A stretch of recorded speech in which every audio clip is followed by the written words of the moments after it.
Okay, let's call the meeting to order. It is Thursday, December the 18th, 2025. We are at Poetry Town Hall, and our intention tonight is to do a workshop and regular town council meeting. We'll do the workshop up front. I am, of course, Mayor Mike. Everybody knows that. And I will do the roll call for quorum. Mayor Mike is here. Mayor Pro Tem Fowler. Here. Councilman Anderson. Here. Councilman Kendrick. Here. Councilman Bryant. Here. Councilwoman Hibbs. Here. Okay, we have quorum. Okay, and Councilman Kendrick has agreed to lead us in the pledge and invocation. Please stand and join us in the pledge. I pledge allegiance to the flag of the United States of America and to the republic for which it stands, one nation, under God, indivisible, with liberty and justice for all. Our Heavenly Father, we're so thankful for all to be here tonight. Guide us, Lord. Lead us into the things and the decisions that are made.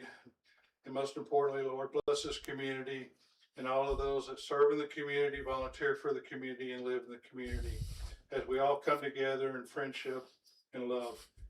Please, Lord, watch over all of us in Jesus' name. Amen. Amen. Thank you, Doug.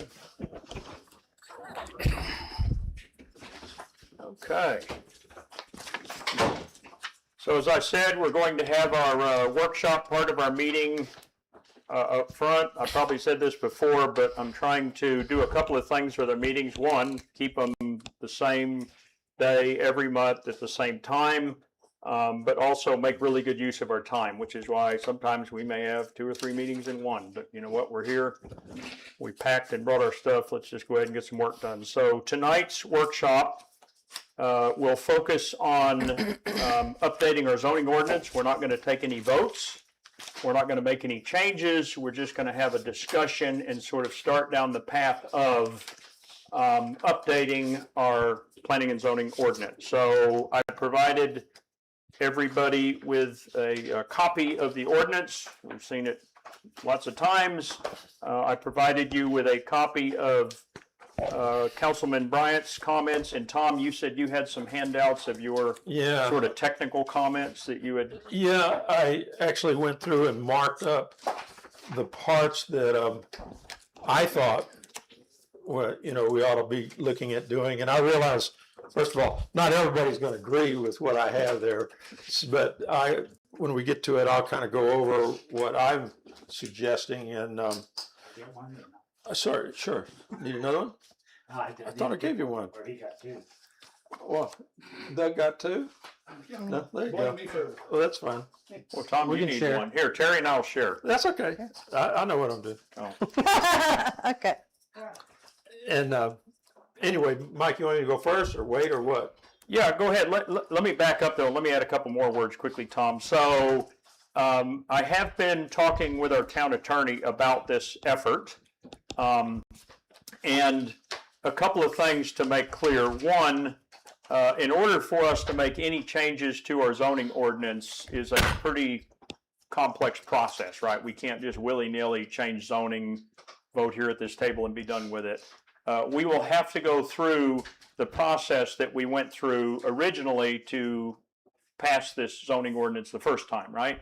We have to send letters out to every resident of the town. We have to have a couple of hearings, meetings, so on and so forth. So it's going to be a little bit of a long journey, and I just want everybody to understand that I understand that, and that we're not going to like sneak up on somebody and suddenly zoning changes. We're not allowed to do that. And I would like us to consider out of tonight, as we have these discussions and talk about comments, considering inviting some citizens back into the process. Now, the last time we did this, we got a little bit sideways with some of our citizens as to how we did this and what the group was called and all that. So I did talk to our attorney, and basically he describes having citizens. So we would assign at the end of this discussion 2 of you to head up this effort, right? So it's only 2 council members, and I can participate because I don't count towards a quorum. And we can work together and update, whatever, and then we'll come back at regular meetings and we can kind of check in on here's where we are, or we can jump to the forum and use that as a way of continuing to comply with open meetings. But if we want to invite citizens in, and if we have some citizens that are passionate and think they have great ideas or experience, we can. David's words are that would be an informal advisory committee, or we could call it a zoning ordinance review advisory committee. It would not be controlled by Open Meetings Act, he says. Now, as an alternative, David says we could create a planning and zoning commission that would be subject to the Open Meetings Act, which of course ensures transparency and public participation, but that would require an ordinance. So anyway, I would be in favor of doing it as an advisory, and to me, the behavior would be that we would just agree to post somewhere when we were going to get together so that people could participate, but we would not be obligated, according to him, to do regular open meetings kinds of things. Of course, we wouldn't have a quorum present. Sir? And I agree with that. I do believe, Tom and I have been working on the ordinance, and it's a mess.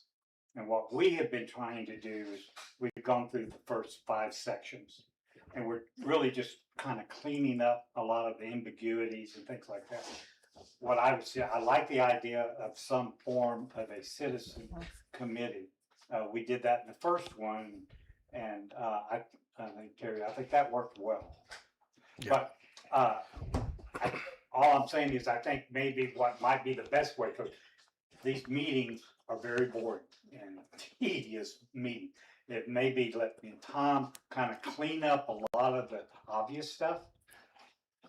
And then when we get the citizens involved, we've at least got the menial dirty work done. Well, and I think as an advisory committee, that doesn't necessarily mean they have to be a part of every conversation you have, right? You could say, listen, we're going to have the advisory committee participate once a month, right? And you schedule a time and a place, maybe it's here at Town Hall would be convenient, that you're going to sit down and kind of catch up with them on all the things that you've been working on, gather some input, and then you go away and maybe 30 days you get back, or you could do it twice a month, whatever. But I don't think it means that they necessarily have to be step by step with you every part of the journey. I agree with Dale, what you're saying is that you guys kind of do the heavy lifting, get it roughed in, and then they can come in and help you kind of proof it and say, okay, this is good, but I really think we need to address this issue or add to it or take away or whatever. So I If we have meetings that aren't, like a commission, set meetings, my recommendation would be out of the 2, they can rotate, but they're the liaison to come back to the council meetings to report. Yes. on Yeah, what we was make said no there. decisions, all we're gonna. No, that's right, they No, can't. what I'm saying is what goes on and Yeah. what's coming up, and that way you can let the council know now Yeah, of we're what's prepared going to do on. that. And whoever is not assigned the task of working on that is not allowed to participate in those meetings, right? Because we would have a Yeah. quorum. Yeah. So if it turns out it's Dale and Tom, then they run that until we get to a meeting or we go to the forum Yeah. where we're compliant with open meetings. Yes, ma'am. So I have 3 different copies of the planning and zoning. Okay. Um, I took the one off the website. all different Okay. in various ways. So I think we need to figure out what one is the official one. What's the one on the website? I mean, that's what we got, that's the one that was voted on, so that's what we got to start with. Well, I guess that would be this one. However, I'm not going to get into the particulars about why this one is incorrect in the voting when it was voted in. So we're going to go with this one. The March Just- 21st, 24. Well, I I have think the problem is March the pages are 14th, reordered. and- 2024. I have March 3rd, 2024. So I've got 3 different copies. Well, I don't think you should be just working with one. That's my opinion. I'm not going to work with And that- other ones. No. Okay, no, that's we're gonna- fine. Yeah, we, Okay. Let me just say this too, Councilman Gibbs. In this, working with this, time I got together, I called Teresa, I said, give me the digital copy of the ordinance, right? Because what we talked about doing which would be the easiest way to go to the citizens, is redline.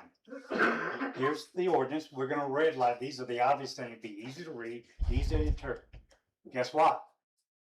we didn't have a digital copy of the ordinance. Yeah, I think So- I think I dug around and I'm not sure I ever did find. Now, we can certainly Let me convert the finish, let me PDF. finish. So has Tom, if he could check with the old council and things, the people that were on the committee, see, fine. And, Simeon actually had Right. our digital ordinance. From the 21st, Yeah. March 21st. March 3rd, yes. We're only sticking with that one. We're With not that. discussing other Correct, things. I agree. That's the one, with that one, which is supposed to be the same thing as the one recorded. Mhm. I haven't drilled down that far, that's all I'm saying. But technically, that's. Well, we won't what get should we won't have get is into this that one digital tonight. copy And the recorded copy should be the same document, correct? Right. Okay. They're supposed to be. Right, and I haven't done that. Okay. Well, what I did is I went through and marked it. Now, by the way, I didn't mark, Dale has his own things that would like to change, and I didn't mark up those. I took Right. the pages that, and I reviewed these with with Dale, so he's aware of this, but I marked the pages of the things that I thought we needed to work on, not the things that Dale has raised, because he's got other issues. Now, ultimately, of course, it's all got to be combined. But anyway, the first thing I guess I'd raise is in doing some of these reviews of that people put in, for changes, and then we found out it's pretty complex, and it caused us a lot of, I think, problems. We had to go to the lawyer and get resolved, and my feeling is one of the overriding things we need to do is make it simpler.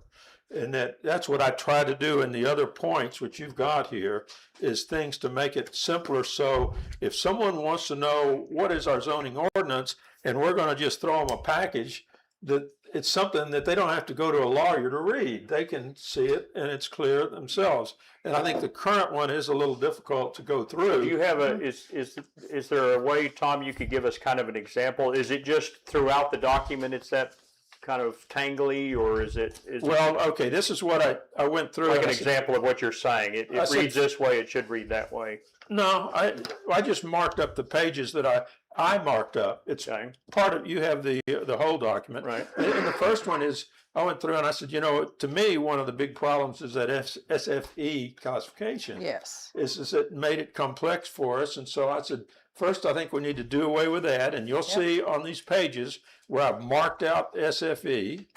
And then secondly, I said, I don't like this idea of the different acreages. And so I said, look, there's three now, AR, SF, and B, and a house only needs to have 1 acre minimum. It's not the 1.5 or 2.5. Everything is 1 acre minimum. And then secondly, it's 1 acre gross, not net, because it does say in the document it's net, which excludes. Wrong. That makes it very difficult to interpret versus the stuff we get You from gotta the take the CAD. ditches out or take out Right. Yeah, easements or the whatever. CAD doesn't have net, it has It's still gross. It's You just the still own boundaries. rights to that Right. easement.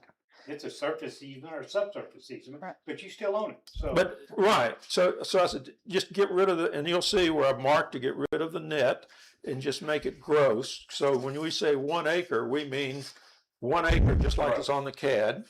And then that helps to me that the one objective we all have is we don't want overcrowding. We don't want multifamily housing. We don't want, the 1 acre tends to, it makes it a little less dense than, or a little more dense than with the SFE, but it still keeps it just 1 acre. And if you have 5 acres AR, Yeah. basically you can have 5 houses, but it's just 1 acre based on the gross. Right. And then there's the other one is that I said, it went through this, and that the extraterritorial jurisdiction, and this is something Dale and I talked about, is there were several places in here where we had extraterritorial jurisdiction, Yeah. which I didn't think applied, It's given doesn't. our It's not latest legal. statements from Yeah. Mr. Berman. Mhm. And so I think he's clarified that. So I deleted everything related to extraterritorial jurisdiction, not the full statement, only the statement that says extraterritorial jurisdiction. Right. You'll see it on there. And then there's a third one, and actually Dale raised this, is that he said, what does morals mean? Because it's mentioned several places. Whose? That's what I want to know. Whose morals? Well, that's it. That's different people. have Your different- morals, Well, I can clear that up cleared that up for you. It's Well- part of the Constitution. That's why it's in there. Okay, but I put in a definition, there's a definition section We define Yes. it, that's towards the fine. end, and I put in morals, and I had it put in, I put in the words sexually explicit Yes. businesses and organizations, but other people are gonna have other ideas, but we don't want, when we say morals, we don't want people think it has anything to do with anything other than that strict definition, Right. because otherwise, you know, you But just it's open up a simply a big can. statement say per Constitution, Section 5 of the United States. Yeah. Code. But- And then you- So anyway, I added, you'll see that in one of the pages in here that I gave you is on the definition, which is towards the end, is as I offered my definition of morals. And it's just before we leave that section though, Tom, back to SFE. Uh-huh. So if a property is greater than 5 acres, I guess it just It's AR. naturally falls into agrarian. That doesn't have anything to do with exemption, the tax exemption or anything. That's No, just no, the category. no. Yeah. Right. It's just But- kind of a farm. It's Yeah. agrarian. As far as I know, the answer is. So if it's 100 acres with one house, it's agrarian. Right. If it's 1,000 acres with one house, it's agrarian. So here's how it should read, and this goes to 10.2 or 10.1, section 10.1. So it says 2 acres is exclusionary zoning with no supporting size requirements or allowable flexibility. On the designation chart, it should read AR 5 or more acres. I said eliminate SFE. SF should be less than 5 acres. Business, we have no acreage listed on business, but it should be listed as 2.5 acres. Yeah. And then and the document is inconsistent with those acreages throughout Well, the I changed document. that to 1. The Businesses. 1 acre. Yeah. So you're gonna have to elaborate on 1 to me because I don't know anybody that can have a business with 1 acre in Well, parking. 1 acre minimum. Minimum. You can have more. Yeah. It's just, But that was the idea when we did put that in there. The 108. That's 2 acres. It was to try to slow the pop-up buildings. 2 acres minimum. Minimum. Yes. That, You can have it more. was purposely done. Yeah. That way they can have plenty of parking lot. They can have Yeah. room to put stuff in the back, and they're not just stacked in there. Well, One building on top of the other, like you see going down I-30. But that's one of the areas on the commercial, the business side. Now, all good arguments, don't get me wrong. But we're gonna have to do some real deep digging on that, because we could probably, I suspect, we're gonna find that that's gonna leave a hole or an avenue to be sued over. Well, we can look into that. Yeah, but we're gonna have to, I'm just saying, I've already done that. Yeah. And we're gonna have to address that. What would the basis of the suit be? I mean, I what think would because be? it's too restrictive. Think about it. 2.5 acres. It's 2, isn't it? 2 or 2.5. No, it is 2.5. It isn't was 2.5 All originally. right, Yeah. so just think about that. That's pretty restrictive. If you, let's say you wanted to take a house somewhere on 1565 and turned it into a A beauty shop or a Beauty pet shop. groomer or something, whatever. taxidermist. That's a little restrictive. I mean, I gotta have 2.5 acres for a taxidermy shop. And I think it all gets into the parking and thing, and just to address yours. Right. General retail, generally it's 5, the standard is generally 5 to 1. Right. Where restaurants, food, if you're serving food, is generally 10 to 1. 10 what? 10 parking Parking spaces spaces for per- every 1,000 square feet. And so many of those have to be handicapped. Because, you can run into a feed store and be out 30 minutes, gone, no big deal, Right. 5 to 1. You run into a restaurant, you could be there for an hour and a half, you see, so you have to have more parking for certain types of uses. Yeah, but part of that argument and consideration when we did 2.5 acre was we don't have infrastructure like a town. Right. We don't have storm drains and all that. So we wanted more permeable surfaces and ways to.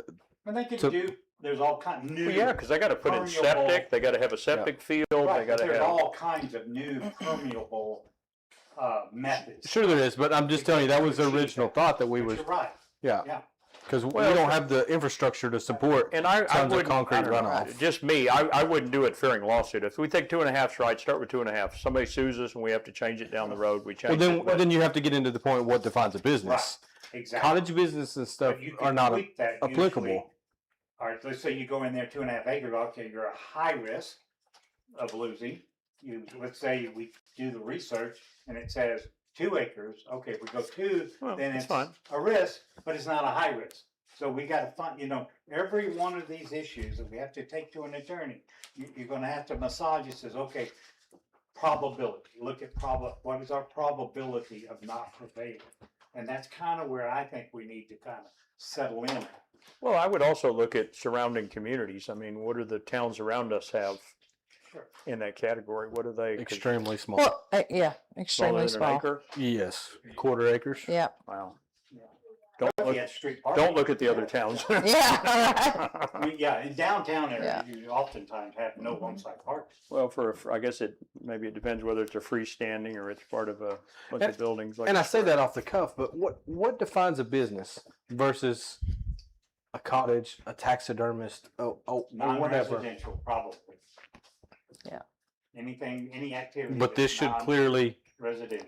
define that though. No, not necessarily. It should, Doesn't necessarily- why? I'm saying it should. I'm not saying it Should, does. yes. If we keep business in there, yes, it needs to define what we consider as business and why it has to be 2.5 But acres. there's different kind of business. Right. You need to split it office, warehouse.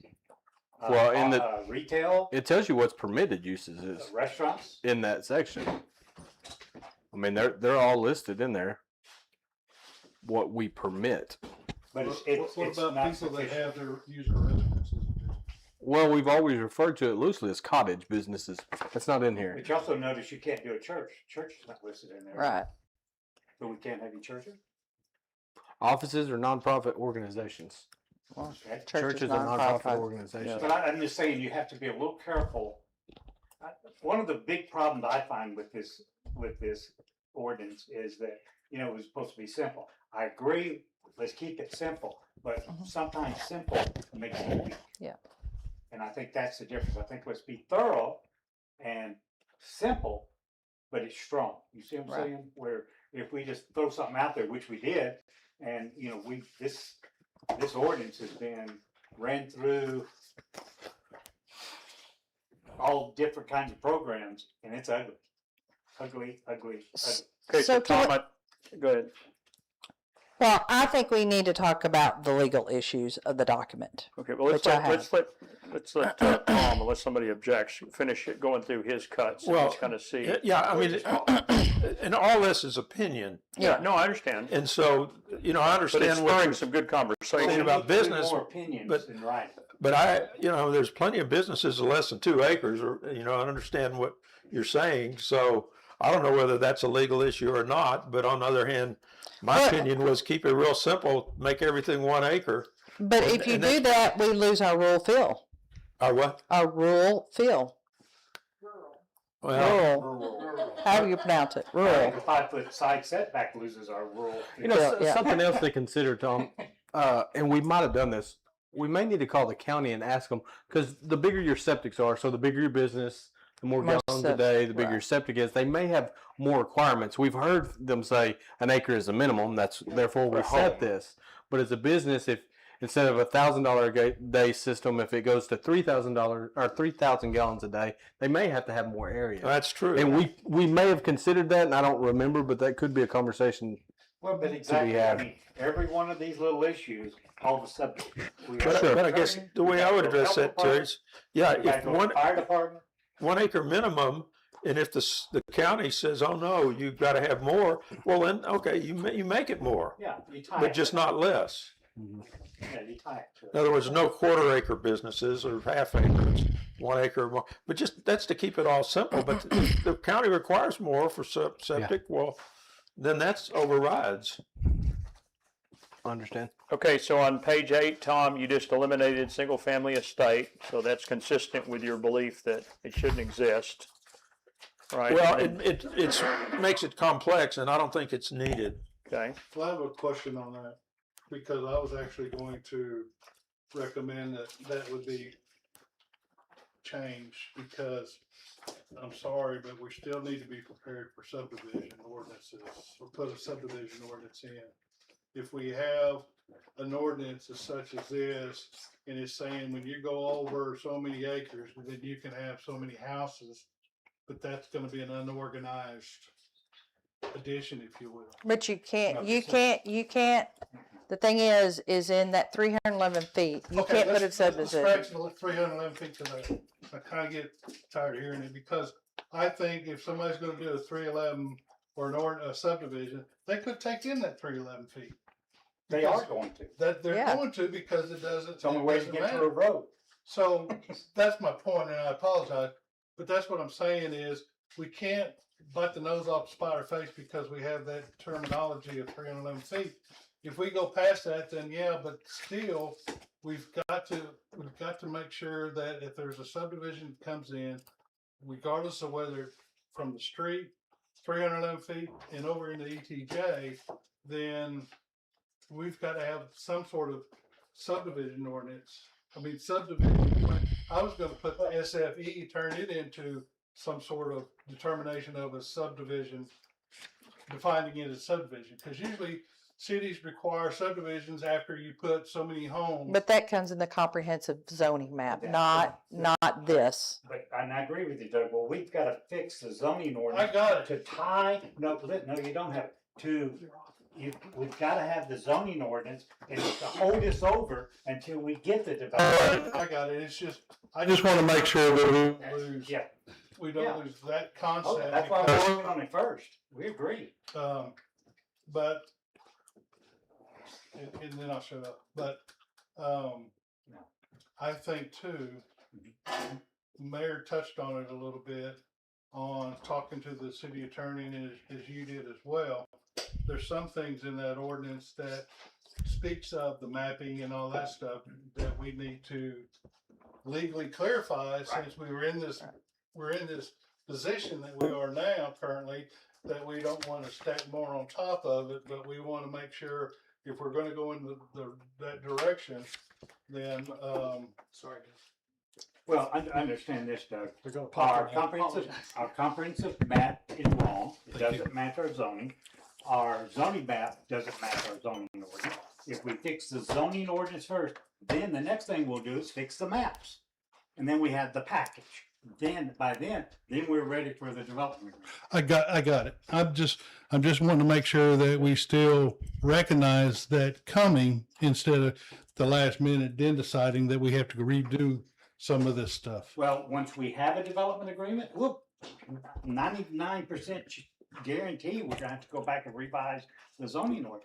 This is our stopgap until you're ready. Mhm. And that's a 2-year process. Mhm. We won't be here with the development agreement for 2 years. Maybe if we're lucky. What do we do with the permitted uses in SFE if we delete it?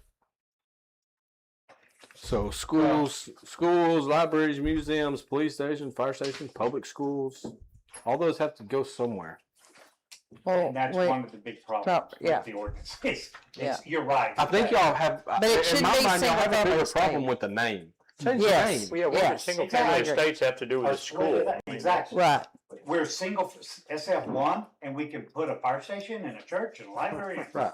Right. Well, Maybe we should get it- Oh, so we could put commercial and single family. There you go. Hello. Well, to Doug's point, maybe that that category stays, but it's got a different name and you take residential out of it, right? It's for, nursing home, church, whatever it is. Because typically in zoning, you're zoned multifamily, you're zoned retail, manufacturing, all that, all that above. So there are a lot of renaming things, or at least recognizing things in a. Okay, in so a zone. note to self, we need to do something with everything that's under single family residential or it just disappears. And we don't want it to, so. Well, estate. There's single family residential and then As a state. single family Single family estate. estate. I think more sorry. importantly, SFE. let's decide what single family categories do we want and get that settled. 'Cause quite honestly, we're 99% single family in town right now. So let's settle that out and then we start adding. I don't think so. Most of the land is Well, most shown of as AR. in the town. It's you're over right. 90%, according to what's on our If we have website. improvements, it's a house. How about that? Right, but it's over 90% of the land is considered AR. They are, right? And this is in our website. Yeah. So- It's in the city, yeah. Yes, not the, forget the ETJ, yeah. Yeah. So anyway, right now, we have all this land that's AR and somehow, someone wants to come in and build. Well, I'm saying, hey, because we're limited by the Terry. 311 feet, of course. Terry, As shut that door. as long as it's only 1 acre Going in there. per house, that's not multifamily housing. Right. And that's our objective, is to stop multifamily housing, or one objective. Right. So anyway, Yeah. Till some Yeah. point. that's where that's coming from. Gotcha. Okay, so I want to go down to 4.1.1. 4.11. Yeah, under zoning district boundaries. So using the term center line is incorrect because that would mean that the property owner owns the property to the middle of the road, and they do not. So that that conflicts with Texas property rights. It makes compliance unclear and challenging. What did they That- say is correct, So they say property boundary. which is up to the ET, To- up to the east, Right, exactly. said all along. And that's the Yes. 311. Yes. Get away from Yeah. the center line. Center line Yeah. doesn't work. So I'm just gonna shoot, no, I'm I gonna give agree. you an I agree. example. So if the county came in and widened the road, it changes the center line. If the road falls apart and the edges fall off to the side, it changes the center line. You're saying all the same things we said in the meeting that this got voted in on. I know. Well, but we've got to have a reference point. I mean, what is the reference point? It's sort of It's- center line on the so- day that we incorporated, but Center Right, line of the right of way, not center line of the road. right. So it says the boundaries defined by this ordinance are often arbitrary and subject to change, which further undermines certainty and effective enforcement. For example, I just gave you my example, so AI, what are you reading? my stuff. Oh, okay. Oh, I've got government codes. I've got. No, all that's fine. kinds I of just wonder I'm trying to read that and then I realized it's your comment. Okay. Yeah. Sign. There's a problem with the sign distinction. There's a lawsuit. Reed versus the town of Gilbert. We need to look into that. Which part? Signage. What, Distinction between on premises, off premises. where in here? 6.2. 6.2. Signage. Okay. I know we had lots of conversations on signage. Yeah. What particularly is wrong with that? So basically, limiting one sign per lot. We can't do that. Okay, I don't think it does. Total signs shall not exceed 160 Yeah, that's not square it. feet. Well, that per we need to building. change that. No more than one freestanding sign per lot. Freestanding. Freestanding. There's a difference in freestanding and signs that are on the building. Right. Right. Pylon. Right. So that needs to be. Monument sign, so what you're saying? Huh? A monument sign that's mounted on. Yeah, the free. Monument pylon. Freestanding is a monument.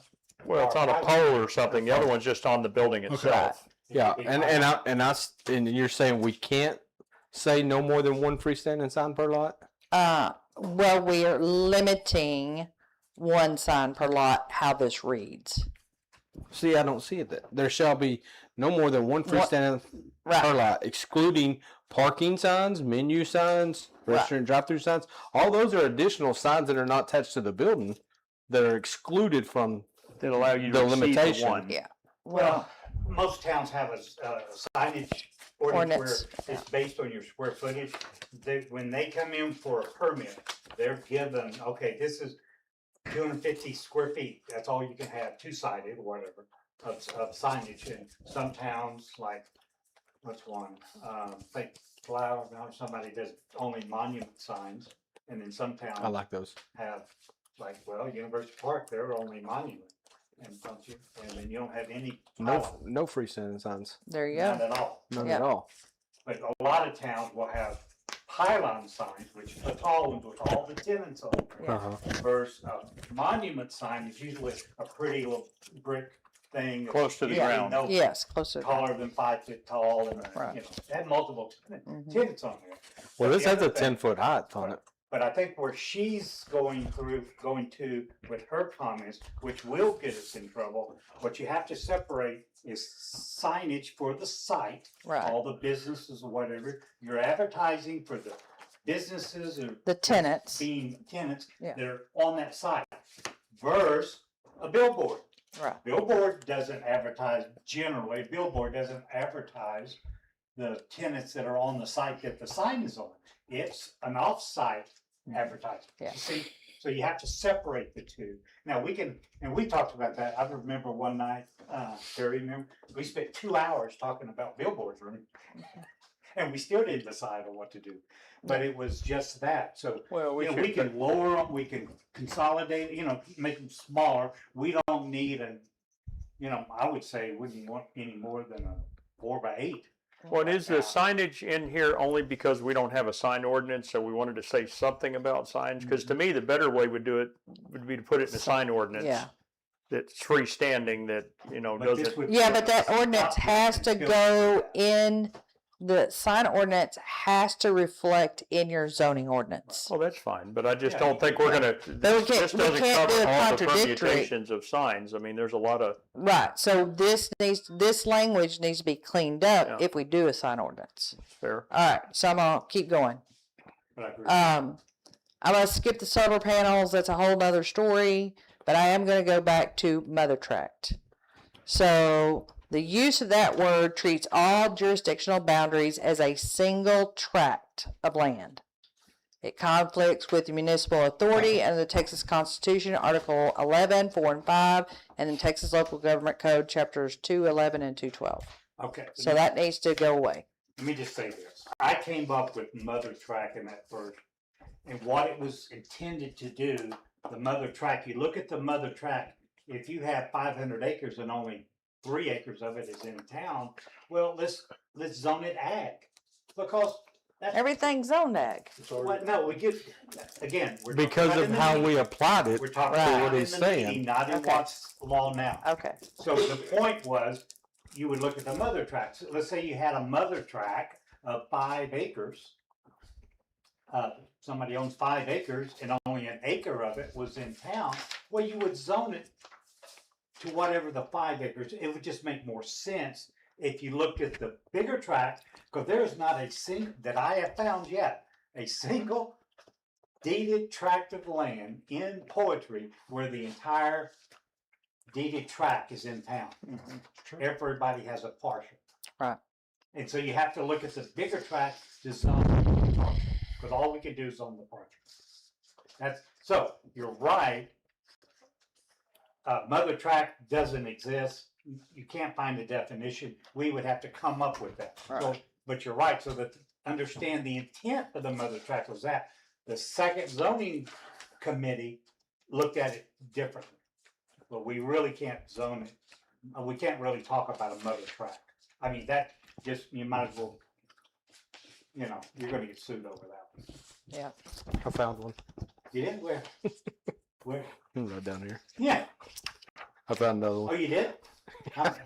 Another one. No, There's not I'm many. just saying I have not run across Yeah, one. if there But I have there not aren't looked many. But to your point, that was the reason we used the mother track terminology. We need to pick another one. Yeah. Well, we just don't use mother tract. At all, just- based on the. yeah. the- But looking in 20 Oh, yeah. years, if we're trying to convey that message, the what's road. in writing that tells future councils that's the intent of this? We don't want them flipping it and going, well, you got 1 acre in the town, you're SF, and you're sitting on 500 It's acres. a good argument. Yeah. There has to be something in there. Mother track might not be the word, Yeah. I'd also want to make sure Maybe somebody just couldn't take don't want advantage of them. that though and have Yeah. a large piece of land, build a bunch of houses right up on the highway, and then later come back and replat the land or something. So now they've got 5 homes on a little piece because they qualified when it was one large piece, Right. mostly not in the town. So, oh, House no. Road. hmm Yeah, there you go. Okay, I'm gonna keep going. 13.1. 13.1 uses in existence at time of adoption of ordinance. This is the non-conforming clause. So, it actually terminates non-conforming status if the cost of the repairs exceed 150% of value. Texas courts are protecting vested rights and putting economic test alone as sufficient to waive nonconforming statuses. So local government code 211 and 245, Dallas versus Heather Stewart is cited there. So it says we cannot limit. You cannot limit. And two, by doing that, we're We're making a hardship on somebody. disproportionately Yeah, hurting the landowner. the Property owner. lower valued landowners Right. over the. There's properties out here that are less than an acre that Are people there? are living in, and they have septics. Well, and that's, if you looked at my notes, that's what I said. we So they're need to get- non-conforming. to No, they're this time. legal non-conforming. They're legal Legal. non-conforming until there's an issue. Right. there's an They're issue. still non-conforming at Right. the end of the When we had day. the But one if- issue, we if- decided to put our blinders on and ignore it. That's us, right? That's the Well, we're decision. Zoning ordinance. Okay, We're the zoning committee. I'm looking out for the citizens 20 years from Right. now. Yeah, exactly. So, So it's I a mean, fight today. That's all. there are parameters on this. So if they have a structure fire and it totally obliterates the house, we're talking about a whole different set. But if it only destroys part of it and it can be fixable up to the 150% in value, then they're still conforming. With a Does that total make- loss, we live in a rural area. Yeah. With a total loss, which is highly likely, Right. what happens to that piece of property? They can't rebuild it. Well, That you're property was built right. in 1960. Right. You can't replace it. For Well, and 150. if That's it's what's grandfathered in. right, If you don't change the size of the land, right. and our problem is, guys, I'm just telling you, we haven't done the survey to figure out what we have. We saying all this, somebody can go change it tomorrow. We didn't know they changed it, and they changed it after the ordinance. What do you mean change what? Let's say they had an acre and they sold half to their daughter. Mhm. Now they have 2 half-acre lots. We never have surveyed all the different property owners in town. They did that. They didn't bother telling anybody, but they did it after March 24th of 24. What are you gonna do? So the difficulty part of that is, I say the difficulty. I guess where we can get some help on that is the septic companies have Yeah. to file for permits, Yeah. and, Yeah, and that's typically going to get caught there. Now that shouldn't be our fail safe, but when they have to apply for that septic permit for a new septic, they're going to make them replat that or resurvey that or property. something, yeah, Mhm. or not grant them a deal. But that's, again, that's where we're gonna have to go through and really survey the town, all of the, they're already divided up into tax parcels. Yes. And Kaufman County is much better because they've even separated the portion that's in the town. And I think Hunt County has done that, but they haven't really divided the I hadn't value, seen right? that. I hadn't seen that. Mhm. Haven't seen that one yet in Hunt County. They know where the lines are. They're just not putting them up and splitting tax statements and When you things. go on their CAD file, that little dotted line in Hunt County, that's that line. Right. So it's there, but they haven't separated, where Kaufman County put it as a separate tax parcel. Right. Okay. And Hunt County has it, but on their CAD map, they show the line. Yeah. Yeah. I mean, it's just, and I think what we're seeing here, guys, every little word is just gonna blow up on us. Right. It's a long process. Okay. What else you have, Tracy? 18.2.1.2. The 500 linear feet. 18 what? This is Point agrarian. 2.1.2. Page 17. Got it. That helps you. 18.1.2. 212. 2.1.2. Yeah. So one of the things we can't specify the surface to be water permeable, no asphalt and concrete. We can't tell them what they can build that road out of. And then the 500 foot is arbitrary. So this is attempting to force them to have a rock road, Correct. and we're saying we can't do that. If they want to Well, asphalt it or it's the pave it, second driveway on agrarian only. Additional driveway, additional driveway. It's But this- you still can't, if they want to have a concrete driveway in that second drive, they can. This is telling them they can't. Concrete's permeable. Well, okay. Not very, Not very, but Right. not very. No, So the- I'm okay with that. I'm just That's saying the intent of that. the wording, you know, You're just saying you can't tell them what kind of driveway to put. correct. Period. And so And you're I'm saying you also can't tell them the spacing, 500 feet? correct. So I that think you- we can do that. Even TxDOT does that Well, on not- roads. Well, TxDOT will tell you So how on the close same you can property, have. you can't that's have right. driveways right That's right. well, next to that each other? depends on what road you're touching. What do you mean? So if you're touching, They gotta be. TxDOT. yes, State road versus county road Yes. versus private road. Yes, Yes. exactly. yes, And that's something, and a whole nother conversation we can talk about later with our culvert ordinance. It needs some amending because we have no say so on the state roads. So there Right, needs to be exactly. a caveat cut out that those people will call the state. But just for an example, my in-laws place has the horseshoe driveway. yeah. That's allowed because it's there. It sure is. Right. You And can't- it should you be can't do allowed one now. If you buy a new one though. Right. If you buy a new property, want to build a house and ask for a circle drive, denied. All right. You have to go another 250 feet or something like that What before was you can get a the driveway. Rationale for that. It's the water flow, watershed. It's more choke points is what they'll tell you. Because after a little while, when they redo these roads, I watched them do one on 552 or somewhere, and they went in there and upsized all the culverts that was there because the amount of culverts slowly choked it down. But why circle? Why do we have, are we arguing over a circle drive? I don't think we are. We're not. I was just using the example that TxDOT can. Yeah. I mean, we. That's because of the two Well, points. because it Close requires two together. driveways close together. Right. You're not gonna put them Yeah. far apart. Right, They're gonna be yeah. close together. So You gotta make a big circle. All your, Yeah. Yeah. look, Yeah, all we can control is the distance between. Right. right of way. Right. What they do behind it, they could go in one entrance, And make go a way circle, out. and come out. Right. Yeah, but typically what you see is the horseshoe style. Yeah. Yeah. So when I say circle drive, that's it's. Yeah. So to your point, Tracy, I don't care what they put on top of it. I mean, our culvert ordinance says they can use concrete, so it kind of conflicts with this. Well, I wonder if the thinking was keep it more country, right? If it's rock drive, Yeah. Right. it's country, I don't know. Secondary driveway. I don't know what the thought was. We seem to have a lot of concrete driveways showing up in poetry, so maybe that's the new trend. I don't know. Yeah, I don't know Okay. what the. Now, do y'all have page 19? Yeah. Yes. All right, I mentioned page 19, so I'm gonna go off this one. Okay, so this is section 20. The penalty clause. Okay, so there's incomplete sentences. It has to specify the local government code 45.001 and other applicable laws, because anytime that you penalize somebody for doing something wrong, it has to state the state laws and the local government codes.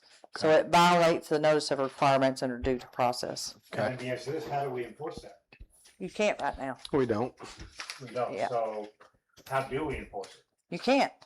Wait, how do we In fix future? it to enforce it? Well, I guess.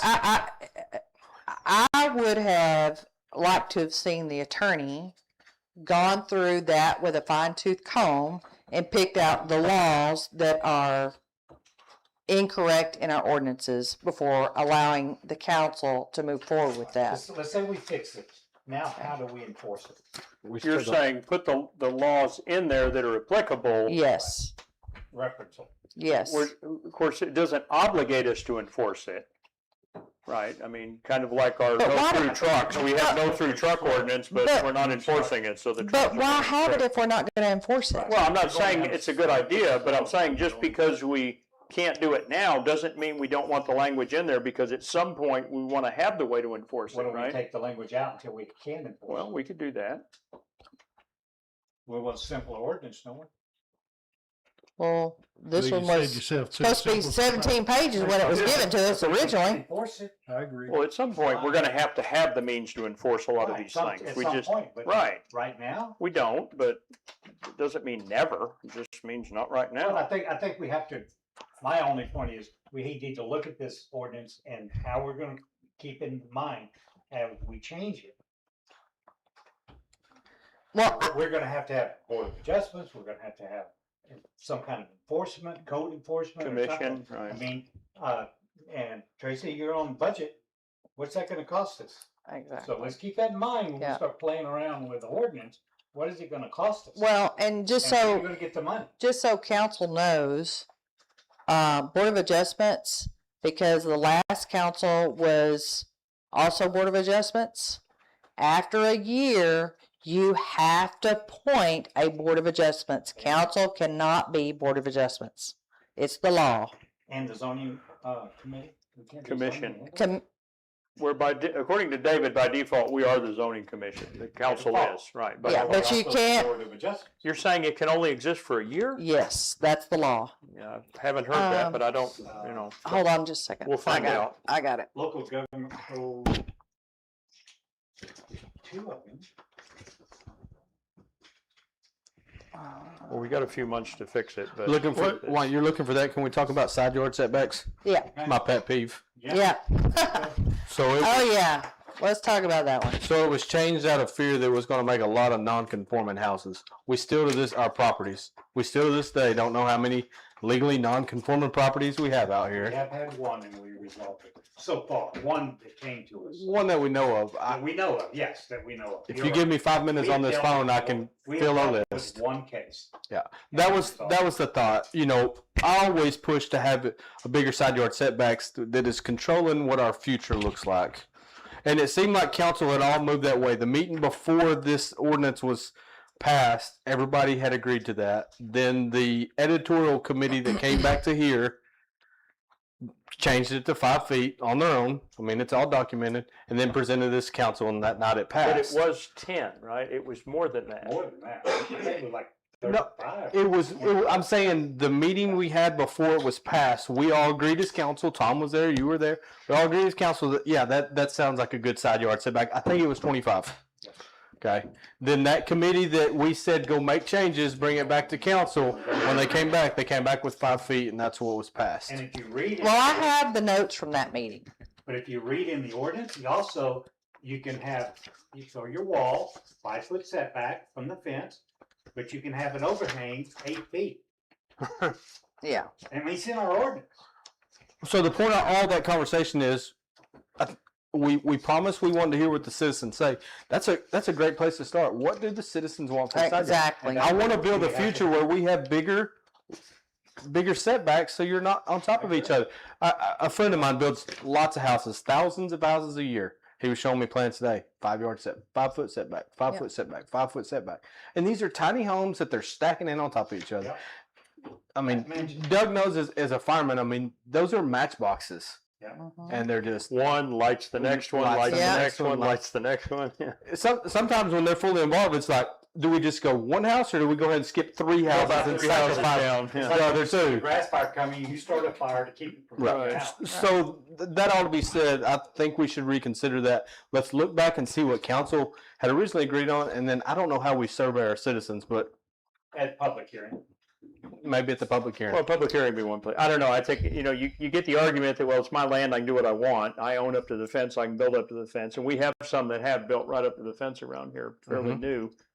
But the other is, yeah, but is that really what you want to do, right? In the Because future. if the other guy builds right up to the fence, and let's say he puts in a wedding venue, you know, that could be a little bit close, so. What's your deed restrictions in Grady Birdie? 10 or 15? I think it's at least 10. Okay. At least 10, but I can look at it. and see. Yeah. But it's much more than that. Yeah, 5 foot setback is. Well, and in nothing no about case, country in 5 foot setback. There's nothing. in no country case about should it. you be That's able it. to overhang the neighbor. I mean, that's just. No. Yeah, I mean, that's what I'm saying. That's the That shouldn't happen. inconsistency that we're gonna be working on. Yeah. You know. Okay, so that one needs a lot of work. Okay, just as a time check, council, I mean, Yeah. you can overvote me, but I'd like us to wrap up after an hour, so Yeah. we've got about 6 minutes, and I want to hear from Let's, citizens. are you on page Say 16? this, all these changes, if me and Tom, we now have the digital copy. We're gonna take the digital copy, redline a lot of these changes, Mhm. and bring that document back. Right. And Okay. I agree with that, is that we need something, instead of We're just bouncing all words, over. 20. something written that we're Sure. looking at. That we can No, shoot at. that Is we it can- the appendix? It's appendix district regulations. And understanding the red lines itself is that gonna one? get changed, because everybody's got different views on it. Yeah, That's right, and we're gonna- but it's I- a red line. I As agree. opposed to talking about concepts, That's talk what about I something that's what? in writing. That's So correct. what I you'll agree with see that. Next month. There's a is red February line edition that you probably won't have. for- Okay, is council okay with Dale and Tom continuing to lead this up? We have any objections? Anybody I else? don't have objection. I have one question. I was told, and I have zero legal knowledge of this. Check with Berman. There's something about having a advisory committee on zoning that 2 considers a quorum. Yeah, I think that's, Just That's double down true. and make sure. If there's more than 2 council. If there's Yes. 2 councilmen on some Yeah. kind of zoning, committee, on a committee. I seem like I read. I know he said that in there, but that you could do 2. So here's exactly the question I posed to Berman. This is just a couple days ago. I said, my question is, if I assign a couple of council members to the task of developing a draft of a new and improved version of our current zoning ordinance, and if I were to invite a citizen or 2 to participate in this process, what would be the correct term for that effort or group? Well, you couldn't And limit Pass it who got into to, trouble. you And that's couldn't where he limit it said, to- it's an informal advisory committee. No more than two council members should ever be present. And you call it something like a zoning ordinance review advisory committee. Okay. It would not be controlled by open meeting. So 2. okay. Yeah, and they're not voting on it. All they're doing is making. Making they're it- gonna But, present suggestions. then you come back to the issue of who are we gonna pick? Who are the 2 people? What if everybody in this room wants to be one of those 2 people? Well, You can I don't. open it up. Huh? I don't. I don't either. I don't But think I'm we're just gonna have saying. a Getting smaller already. You know, Say grace over now. yeah. I mean, You already said that right. so I don't know that I don't agree with Berman's statement because if you invite one, you have to invite others, Other who? other people. Well, yeah, we do, but Citizens? just not council. Yes.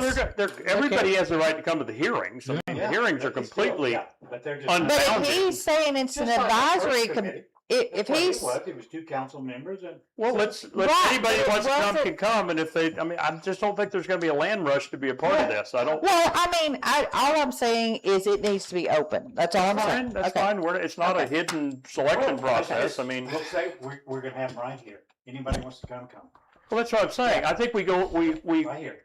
we are overdo it, and that you tell me, I'll put it on the website. We'll announce when the meetings. We'll have them on so you guys can work on it like all week long. But you agree that once a month or twice a month, you're going to come to town hall on a so and so night for an hour. Anybody that wants to come weigh in can. It's not an official meeting. No minutes are We kept. limited it to 2 hours, I think, didn't we? Whatever. Yeah. I just don't think you're going to have to worry about a crowd. This Okay. is not. No, 'cause it gets real boring real fast. Yeah. Is it better to have systematic review of it instead of trying to sit here and go over 20 pages and scattered? Right. Yes. Let's go 5, let's go 7, let's go 10. This is what we did tonight, but going forward, like Tom and I, we handle 1 through section 5. That's about all you can. Well, and I think to your question, Doug, what I was trying to accomplish tonight, and I think we did, is just kind of create an awareness of what people's areas of interest and concern are, not to solve the problem. It's going to take time. We're going to have to do it step by step. It is very intricate in that if you change one thing, you've got this ripple effect. You've Well, I got was to just go going to say that. Just Tracy's point of taking it off the center line of the road. That's in a table, That's right. right. so you got to make sure you clean the table up. Yeah. Right. So, but we're going to go several iterations of this. So I agree with Tom. Having something written down that we can comment on is better than just, Yes. open air discussion because it's moving around. So if council is okay, let's pause our conversation and Guys, Shelley give us Smith. your comments. But I will say, Mike, if someone prefers to be it instead of me, No, Tom, you're doing I'm it. not going to get into a fist fight over it. I Tom, can there's tell a you that. saying, you're already too deep in it, buddy. Thank you, Tom. Thank you, Dale.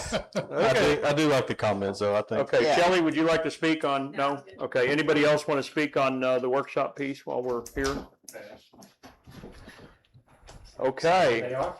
Well, let's, any final comments from council? So Tom and Dale will get us started and organized on this, including laying out when they're going to have the citizen involvement pieces.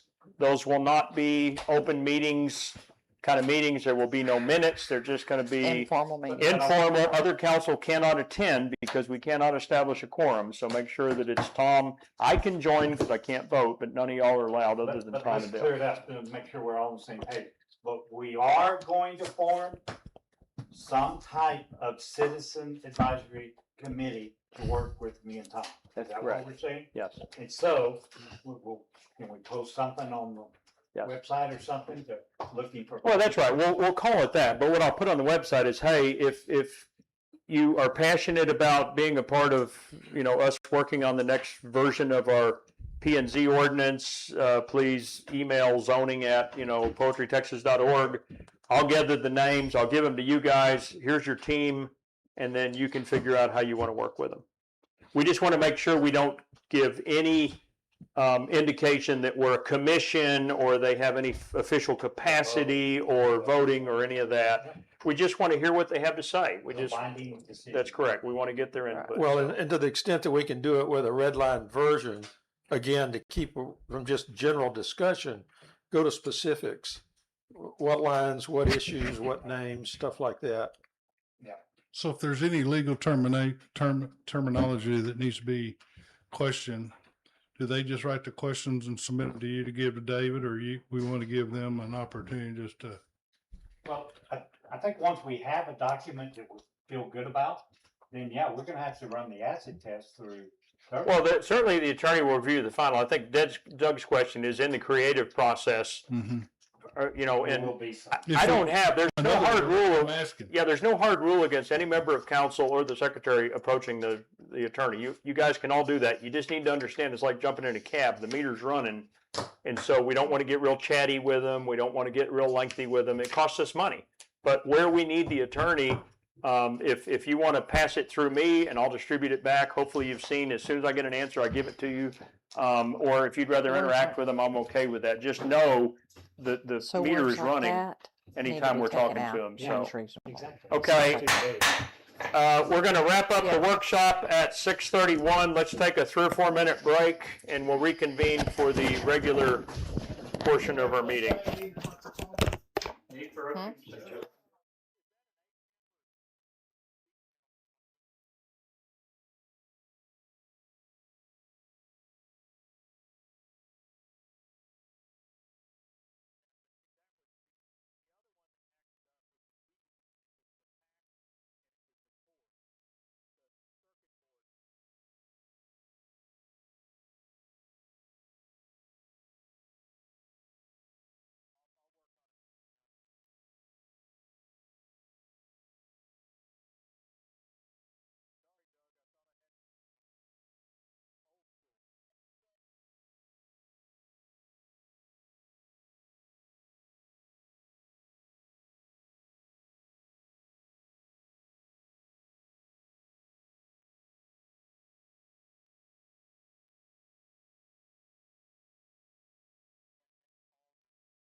David, bring us up, please. Okay, I'm gonna get you guys out of here early. You got Christmas shopping to do. It's 6:36. We're starting back into our meeting and the regular agenda portion. Make sure you turn your mics on, Council, please. In no particular order, I got teased about this, and I'll fall onto my sword over save the date for Christmas, because obviously that's past. But I was putting the packet out ahead of the Christmas thing, so I thought, I'm going to leave it in there, because if somebody reads the agenda ahead of time, they'll remember, oh yeah, we're having a Christmas parade. So anyway, that was an accident, but it worked out okay. So, we're in items of community interest, C. I do want to say one more time, the Poetry Country Christmas celebration, in my opinion, was a huge success. I mean, I thought it was absolutely incredible. Yeah. And I'm not even going to try to mention every name of every person that was involved. Debbie Emard stepped up and took the lead, but a lot of other people jumped in beside her. And I am just so grateful. You know, I will tell you what I told some others, that I was sitting in the parking lot at Poetry Baptist in my little car, because I'd agreed to be in the parade, and I really thought it was going to be me and Terry's daughter, because I knew he was building a float, and I thought this is going to be really embarrassing. Just two vehicles are going to have the whole highway shut down, and it's going to be us. And I was sitting in that parking lot, and people kept driving in and driving in and driving in. I mean, that parking lot was packed. And then, of course, the parade started. The highway patrol that were helping us close the road, and we're meandering down, and people are out in their front yards, and we come around the corner to Town Hall, and they're just like people Everywhere. And I was just absolutely taken back. I mean, it was a good event. I am 100% convinced it was a God thing, because the weather was perfect. Oh, God. And it had been bad that It was morning. getting cold, Yeah. but it was beautiful. And that it started day. drizzling, too. Yeah, it was absolutely incredible. So thank you for everybody that was involved in putting it together, everybody that participated. Very grateful to Dr. Haran and the poetry school. They brought a lot of people, because all those kids had to have parents. Yeah. And Grandparents. So, yeah, we had a lot of parents. I'll take it, you know. Yeah, that's right. People. Hook it back up. And, you know, it was good in that respect. We helped out, I believe, a worthy charity. It was 100% volunteers. I mean, the town did not do it. We didn't spend money on it. And I like the idea, as some of you do, of getting citizens involved in those kinds of things. I don't think the town needs to run that kind of stuff. I mean, we're not the smartest, most talented people in the town sitting at this table in every category, right? There are other people that are better at parades and parties and all of that. So to get those people involved, I think it's just an amazing thing. So And the farmer's market was a farmers market just That's before great. that Yeah. was huge. I mean, that thing is building steam. It's kind of establishing. Kevin Potts was in here earlier, and he was talking about the home for single mothers that they run, and there was a float in the parade of those ladies. They were on the parade, on the float. Some of them had their babies with them, and he was just sharing with us earlier, before everybody got here, just how touched some of those ladies were, because they've never seen community. They've never seen people coming together, and they were just really touched by it, and they're already talking about next year and all that. So I think I'm not a Grinch, but I could take it or leave it kind of thing. But I'll tell you, I was moved by this, and I'm looking forward to next year's, because, you know, we could have used more sound system and some other things, but I don't think any of us, I certainly didn't have any idea we were going to have hundreds and hundreds and hundreds of people here. Yeah. I mean, it was amazing. So We were overflowing. yes, it was In a heart and parking. good day for poetry. Thank you to everybody. That was a good way to start off the Christmas spirit for us. Okay, so jump into financials.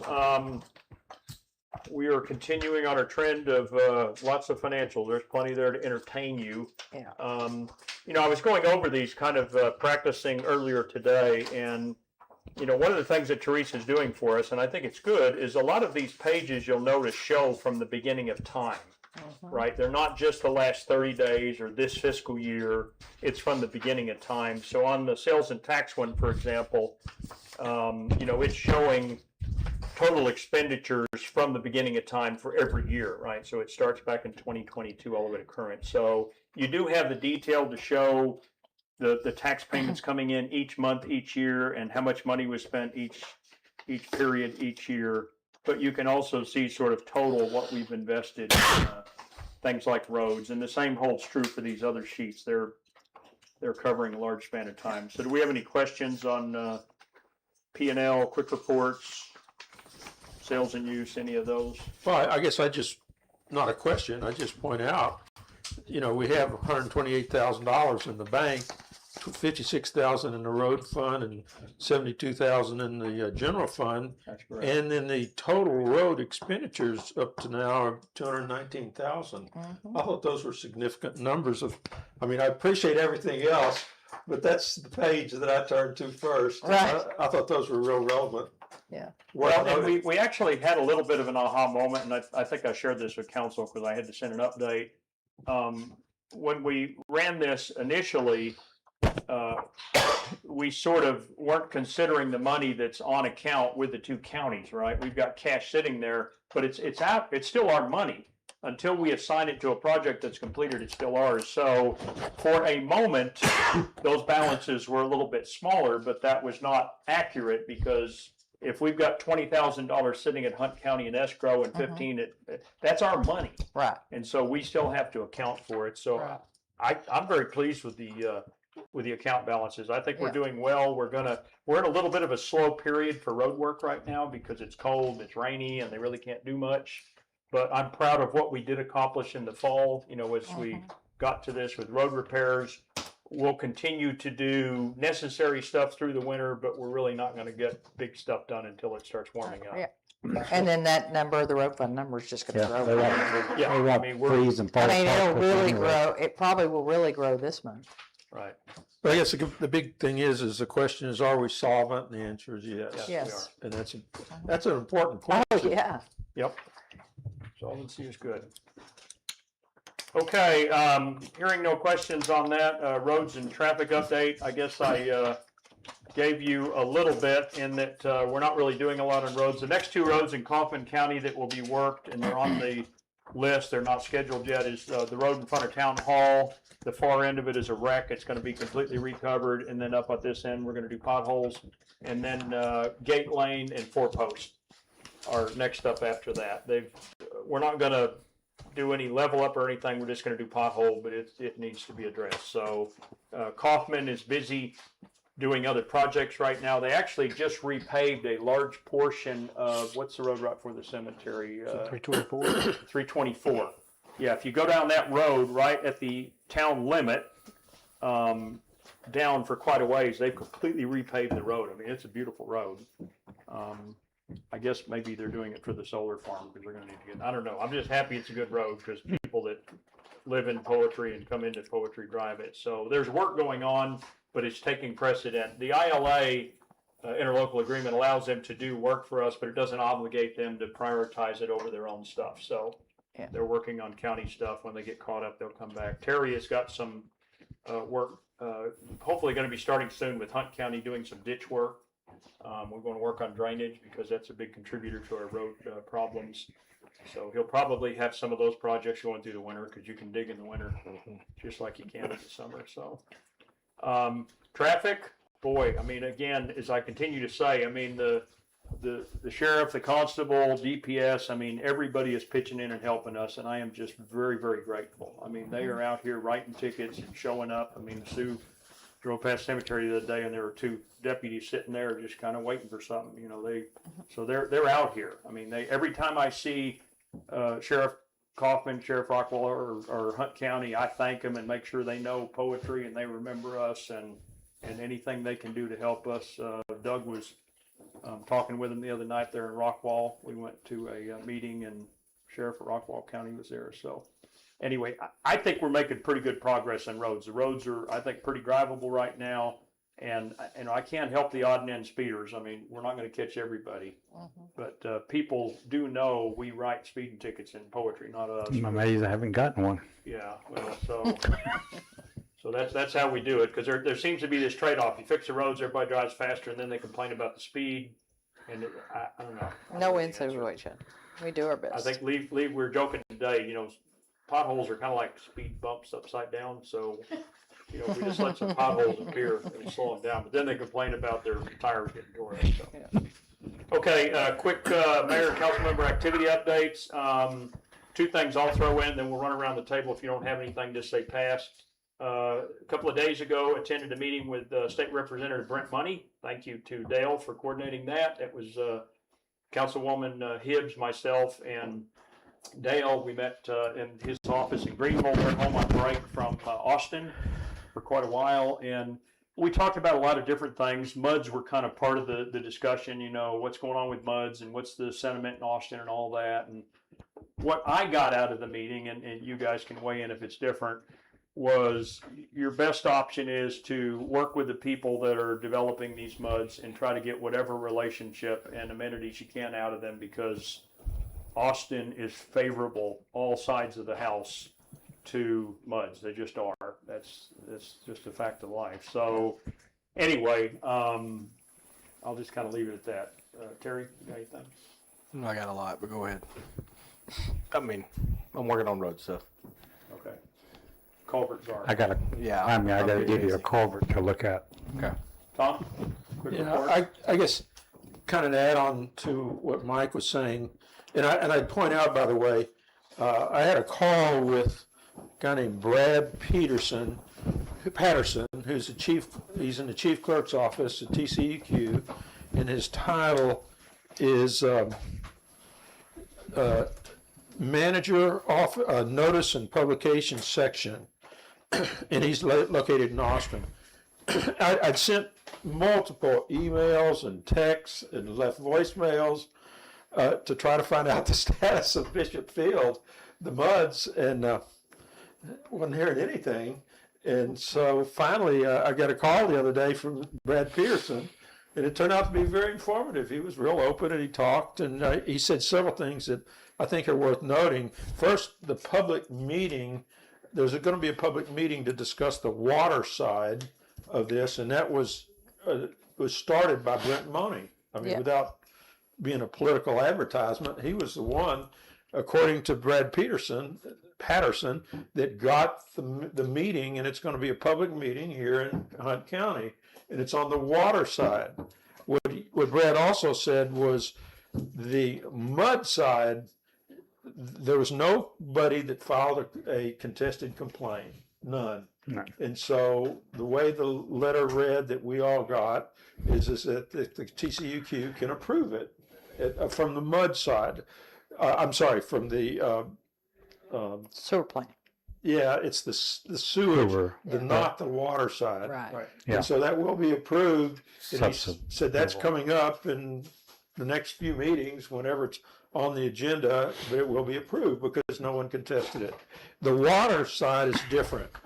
The water, there's the drainage and the water issues, and he said that was what Brent Money actually requested, was a hearing on that, a public hearing.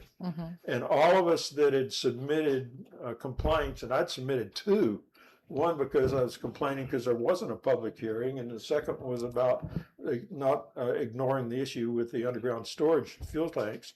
And so he said, Brent had requested this, so they will have a hearing here in Hunt County, has to be in the county, and it's open to the public, and it will be TCUQ organizing it. And there will be letters going out to everybody that filed the complaints, of which he said there were a couple of hundred. And then there will also be notices in the Greenville paper or wherever the newspapers advertising this and letting people know. Now, I asked him if it's going to be in Greenville or closer to here, and he said, well, they like to have it closer to here, but that wasn't his decision. That was up to others in TCEQ. So anyway, he also said the underground storage tank issue, which is one of mine that I've complained about, he said, I can raise that in that meeting. You know, we're all going to get 3 minutes to talk or something like that. Mhm. You know, we don't know yet. And so I was thinking, well, when I talk, I'll probably focus mostly on underground storage tanks. Others can focus on the drainage or other issues, because there are other issues that involve that. And anyway, there's going to be a lot of people talking. After that, he said it's going to be a long process, is that once that's settled, then they'll have the public hearing is settled. Then there'll be replies going back and forth. TCEQ will hear it. And at some point, it may come up for a vote with the TCEQ, whatever organization it is that does this. But that's a long ways off. It's nothing that's coming up real soon. The mud issue is. But the mud issue and the water issue are mutually dependent. Exactly. You can't have one without the other. And so just because they passed the mud issue doesn't mean that the builder can start. And that was his words that he said. So anyway, we're going to do that. And then he said the linkage, he talked about the linkage, and then the water permit, which is the one that we all, and it's a document that was out there that we all saw. And so frankly, it's been over a year. I was confused. I thought it was only one permit, but he said, no, it's two totally separate permits. Yeah. One for the water, one for the mud. Yeah. So the mud's probably a done deal, but not the water. So we'll all be looking for documents, and, you know, hopefully when we get it, we'll be able to put it out on our website and let everybody know and that anybody wants to talk, but it needs to be restricted to 3 minutes. So people need to be careful and, you know, monitor their time to make sure they get the important points out. And then, of course, one thing it needs to be specific, not just complaints, not just I don't like it. It needs to be very specific. As an example, I told him, I said, well, one of the pieces of information I got from the Ag Extension Office out of Greenville was that this old property at Bishop Field is basically a sandy loam, which allows drainage to go. And he said, yeah, that's the kind of thing to bring out. And Yeah. that's important to bring it. He didn't realize that. And I said, yeah, because of this. And he said, another one he said was with the tank issue is this is almost unheard of to have housing being built on top of fuel tanks. Usually it's a station going out of business, another station going on top of it, or a grocery store or warehouse or something, and they have those issues. But this is very, very rare for TCEQ to people to be building housing, and it's congested housing Yeah. on top of fuel tanks, where old fuel tanks were. So he said, and then the issue with the sandy loam soil to bring out and all that. And so I thought, well, I'll talk about that part. Others can talk about other issues of drainage, et cetera. Yeah. So anyway, as soon as we have some information about when that hearing will be, where and the time, Yeah, let us then, know. I'll be sure and we get it out on our website, and also any other way that we have to announce that through the years, because it is important. Yeah. Even though it's in our ETJ, we do have one road that goes into Poetry from the development, and it does touch us. So There's a section of property in Heath downtown where the 4 sections meet. There used to be an old grocery store there. All these years, nobody has built on that once the grocery store burnt down, because there's still gas tanks there. well, there So you they go. can't build It's anything there. very hard to do. I know I've worked a lot of litigation cases with refineries, Mhm. and you know, a refinery shuts down, they do not scrape the ground clean Right. anymore. They turn it into a tank farm or leave tanks there or something, because old tanks have leaked. They know they've leaked, and to get into reclaiming the soil can be enormously expensive.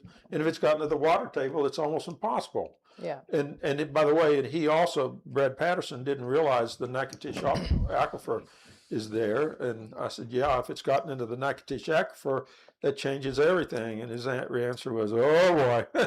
You know, Yeah. so those are issues that need to be brought up. And by the way, when we talked with both Brent and really Keith Bell, who you're going to meet with next month, is really knowledgeable. He knows, is. because he's so experienced in this. And he was the one that told us, don't focus on complaints, focus on specifics. Right. Legal, technical specifics. That's what they need to hear. Just to say, I don't like it, isn't going to get anything. Right. Okay, good. Are they talking about eventually doing sample wells or anything on property? So by law, they have to. Okay, And so I wanted- since they talk about contamination, so But they have to do monitoring three wells. things. yeah, They first have to go in and remove the tanks, and there's a process, and they have to do it with certified contractors. Then they have to do well testing to see if the plume, how far it's gone and where it is, if it's leaked. And then third thing, the most important thing is documentation. They have to file documentation. And he said, well, this was not him. This was Elizabeth Vanderwerken, who's over the tank side. She told me that, and she's in TCEQ, she said they have no documentation that those tanks have been removed. If they've been removed, that's illegal. Okay, well, You can't do it without documentation. wrap And- this up. This is just staff report, so that's a lot of information.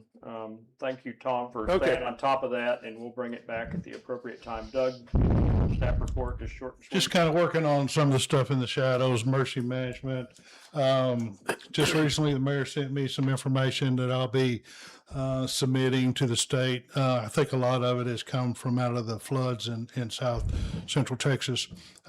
Basically, a state plan now of everybody needs to know how to operate on now with the state, through a state plan. Charge, who So it has doesn't the matter, phone number. you know, where you are, who you are, there's a state plan that'll be in place. So, submitting paperwork for that. Thank you. Dale? Yeah, we're meeting with State Representative Bell on the 13th. Be talking about MUDs and a couple other issues. On our signage project, I talked to the Paris District Safety Manager. Anyway, they're submitting our application, our project, to the state for approval. So at least they're, supporting our project for the signage. It's going to take probably 2 or 3 months for the state to make that decision. But just so everybody understands, historically, the Paris district has not spent all of their money. And the engineer I talked to, he said, I've been told to spend the money. So that's good. And we asked Representative Money to just make a courtesy call for us. The engineer said that he didn't see any reason why we wouldn't. And we're really pushing life safety. Dallas is coming in on top of us. We've got intersections with no stop signs. We need help. And so I think this is a government program. It's a federal program given to the states, and then they distribute amongst the districts. So we're still months away, but as soon as we know something, we'll let you know. But it looks, right now, we're pretty comfortable. Good. Thank you, Dale. Tracy? Pass. Okay, moving on to the E consent agenda. We first have the minutes, November 20th, executive session, workshop, regular meeting. Next, we have a Nichols-Jackson legal bill, $107. The invoice showed a carryover balance. That was just a timing issue. We paid that amount. They just didn't get it in time for this receipt. So we only owe $107. Again, I'm proud of the fact that we're burning. I'm actually getting a lot of production out of our attorney because I just sort of email and give him ways of handling us that don't interrupt his day. And he seems to be rewarding us by only charging us 15 minutes here and 15 minutes there. So $107 a month is nothing for good legal support. So, and then for the first time ever in this council, we have 2 ratifications. We had a general liability policy invoice that came in. It came in too late for me to put it in the last packet, and it's due before this meeting was going to occur. So, and Teresa did talk with the insurance people. Can you just give us a few? Nope, we're going to cancel. I'm like, well, great. So I checked for the lawyer, and he said, what you can do is you can go ahead and approve it and pay it, and then go to the council and get them to ratify what you've already done, or you can say no, in which case I'm in trouble. And then also I'm asking to have you ratify as part of the consent agreement the acceptance of the town secretary's resignation letter. So I formally, last week, Councilwoman Hibbs and I sat down with the secretary who resigned over her own accord for personal reasons on her part. And I formally accepted her resignation, but I would like council's blessing over that. I don't think that's something we're going to argue over, but Anyway, do I have a motion to approve the consent agenda items? Yeah, I'll make the motion to approve all four of the Okay. consent agenda. Tom makes a motion. Do I have a second? I'll second. Okay, Tracy makes a second. Okay, all in favor of approving the consent agenda? Thank you, council. It's unanimous. Okay, moving on to the regular agenda. First up is we're going to hear from Debbie from our audit firm about our 2024-2025 audit, which we just wrapped up. Debbie, will you jump up to the mic and kind of just walk us through? I told her I don't expect a word-by-word read of this. We just want her to kind of catch the highlights. Everybody has copies. It's public information. Here's your 2 pound cost. Thank you. Oh, wow. Okay, that makes it official. Yeah. Thank you. Oh, That one went away. What? It feels. Let's put that in. Oh, Is you it can on? use it. Go Is ahead. it on? Okay. No, I looked for this, it we wasn't in paid the for package. it presumably. Just feels like it's right. Is it in a Thanks. different email? There we go. no, it's in the package. I swear. Okay, I guess I'm just we're saying, on, by the way, I am Debbie, but I'm Debbie Taylor from MCPA, and we've been auditing you for a few years now. I guess it's the day for me to be short, because not only did he tell me that, but my boss said, just keep it simple. There you go. So I will. I'm just going to jump to the opinion page, which is page 4, I believe. Yeah. With the MCPA logo at the top. And the most important thing is that second paragraph, and the part that you're concerned with is the financial statements referred to above present fairly in all material respects the respective financial position of the governmental activities and each major fund of the town of Poetry, etc. So that means you passed. And I always like to tell people, after that, you don't care what I say. But Teresa was great. She's really been, I've been trying to work with her a lot. We talked about road things, and Mayor Mike was good. I hope he got a lot of good information from Kyle. So I do appreciate your personnel that have been so helpful on this audit. And as I go through this, which like I said, I'm going to do it short, sweet. But if you have a question now, or you have a question later, you can always email us, call us, whatever. We'd be glad to help you out. Okay. So if you skip past that letter, let's go to page, we're going to kind of compare page 5 to page 8. So the page 5 that highlights your assets exceed your liabilities by $338,000. That's a good thing. Means you owe less than you have. So it's a good thing. And then that's gone up from last year. You had $322,981. The only difference between those two is your net income for the year. So your net income closes into that. So now you have your net assets are higher. And what your net assets are comprised of is your capital assets, which is the land and the building that we're in. And then unrestricted assets are what you have available to pay your maintain the town's obligations to the citizens. Okay. And then we also put a note on here because your road fund, Teresa's worked very hard to keep up with this, but your road fund balance is part of that, and it is set aside for street maintenance. Yeah. And then if you look at page 8, that gives you a good comparison from last year to this year.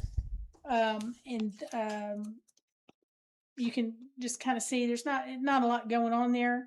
And like I said, the difference is your net income for the year.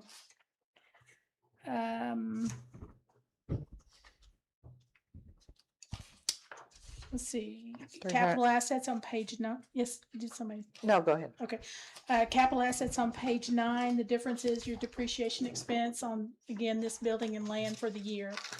Each year it gets worth a little bit less. Is kind of what you can think of it as. Mhm. Page 11 is your actual statement of net assets. One difference is right under cash and receivables, you have prepaid expenditures, and that is your escrows with Hunt and Kaufman County. And then you have your fixed assets, that we talked about. Mhm. You got $28 you owe somebody. I'm sure you're worried about that. And that's pretty much it for your statement of net assets. Your statement of revenues, you will have more information later on, but you know what your revenues are. It's sales tax, franchise fees, and I'm forgetting something. Right? That's Oh, it. permits. A little bit of permit, hardly anything. There it is at the bottom. The next page, page 13, is your balance sheet of governmental funds. If you want to know a better description of that, it is discussed on page 6 of this. If you want to make a note and come back and look at it. Basically, and then also the next page will give you a reconciliation between the two types of financials. If you ever wondered what the difference is, basically the difference is your capital assets, or in the case of the income statement, the depreciation expense. Okay. Let's see. So let's skip to then the notes. A lot of this, note 1 is prescribed language that we have to put in there, but it gives you all kinds of information. You see something someday and you're wondering what that is and you don't know, please email us. Is that page 17 or? It starts on, 17. yes, 17. Okay. Just kind of flipping through there. So if you see something you want to talk about, I'm on page 21, deposits and investments. Y'all are in good shape now, but I just want to put this on your radar because we've seen this a few times. FDIC insurance only covers up to $250,000. At some point, when you go past that, you need to make sure you either have pledged securities to cover the rest, or some sort of fund to insure over and above the FDIC. Yeah. Now, I know that's not anytime soon, but we've just been running into that several cases, so I wanted to bring that to your attention. Do you have any recommendations? Y'all are with A&B, right? That's Yeah. correct. Okay. They have some really good programs. One we saw recently that I'd never heard of, and I'm probably going to say this wrong, is an insured cash sweep account, which was really interesting. I don't know if you know what those are. Basically, it spreads your monies out over other banks to be below the 250,000, and it insures them that way, and it also earns interest. Yeah. But they also have pledged security, so whoever your contact is at A&B, they'd be good to Okay. talk to you about that. Yeah. On your receivables, I like to bring this out because y'all look at everything kind of at a cash basis when you're looking at your financial statements. So we have to book, these audited financial statements are accrued, which means that it's not necessarily cash out the door. It's an expense for the period or a revenue for the period that applies to that fiscal year.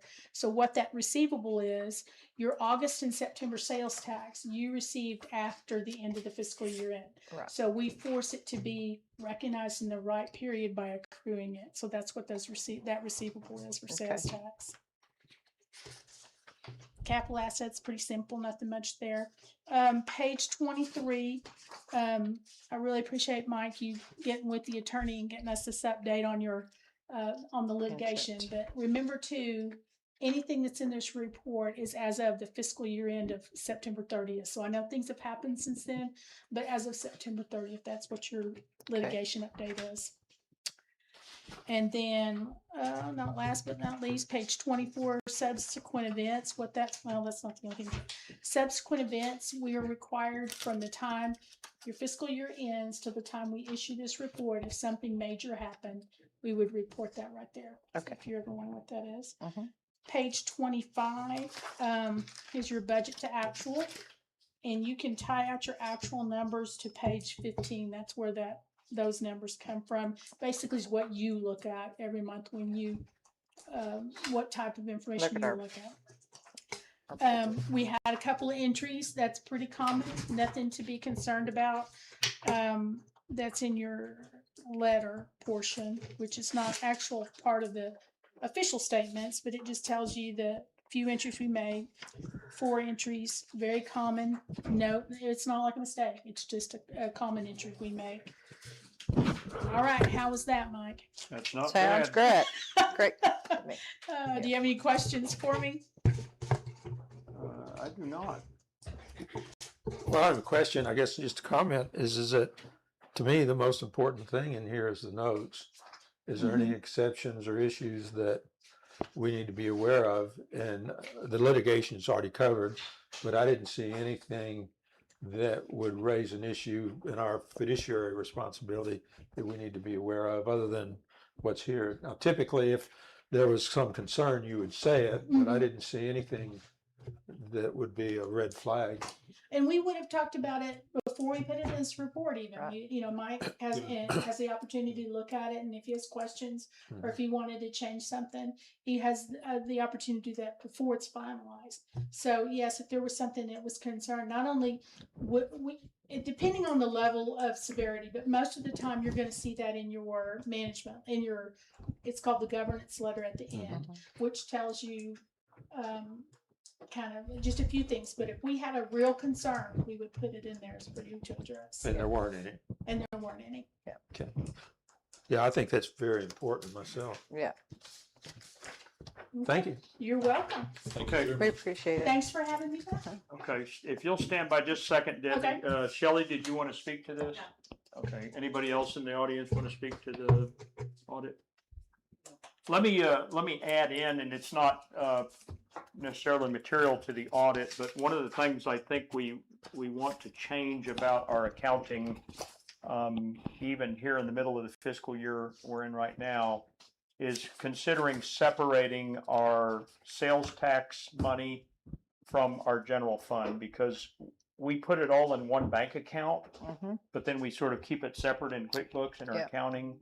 But it's starting to feel like feedback from your team and from Teresa, like it may be easier if we just move that money into a separate bank account.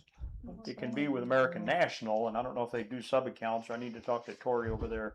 But just like put those dollars actually in a separate place. Well, that's where we would separate the money that she was talking about into that sweep fund or, Well, it's not even to worry about the threshold. It's just because I guess it makes accounting a little simpler, because it's not like theoretical separation, it's actual separation. It's like your account balance in your road fund, your sales tax dollars, which are restricted, is this, and all of your Right. other money is this. Yeah.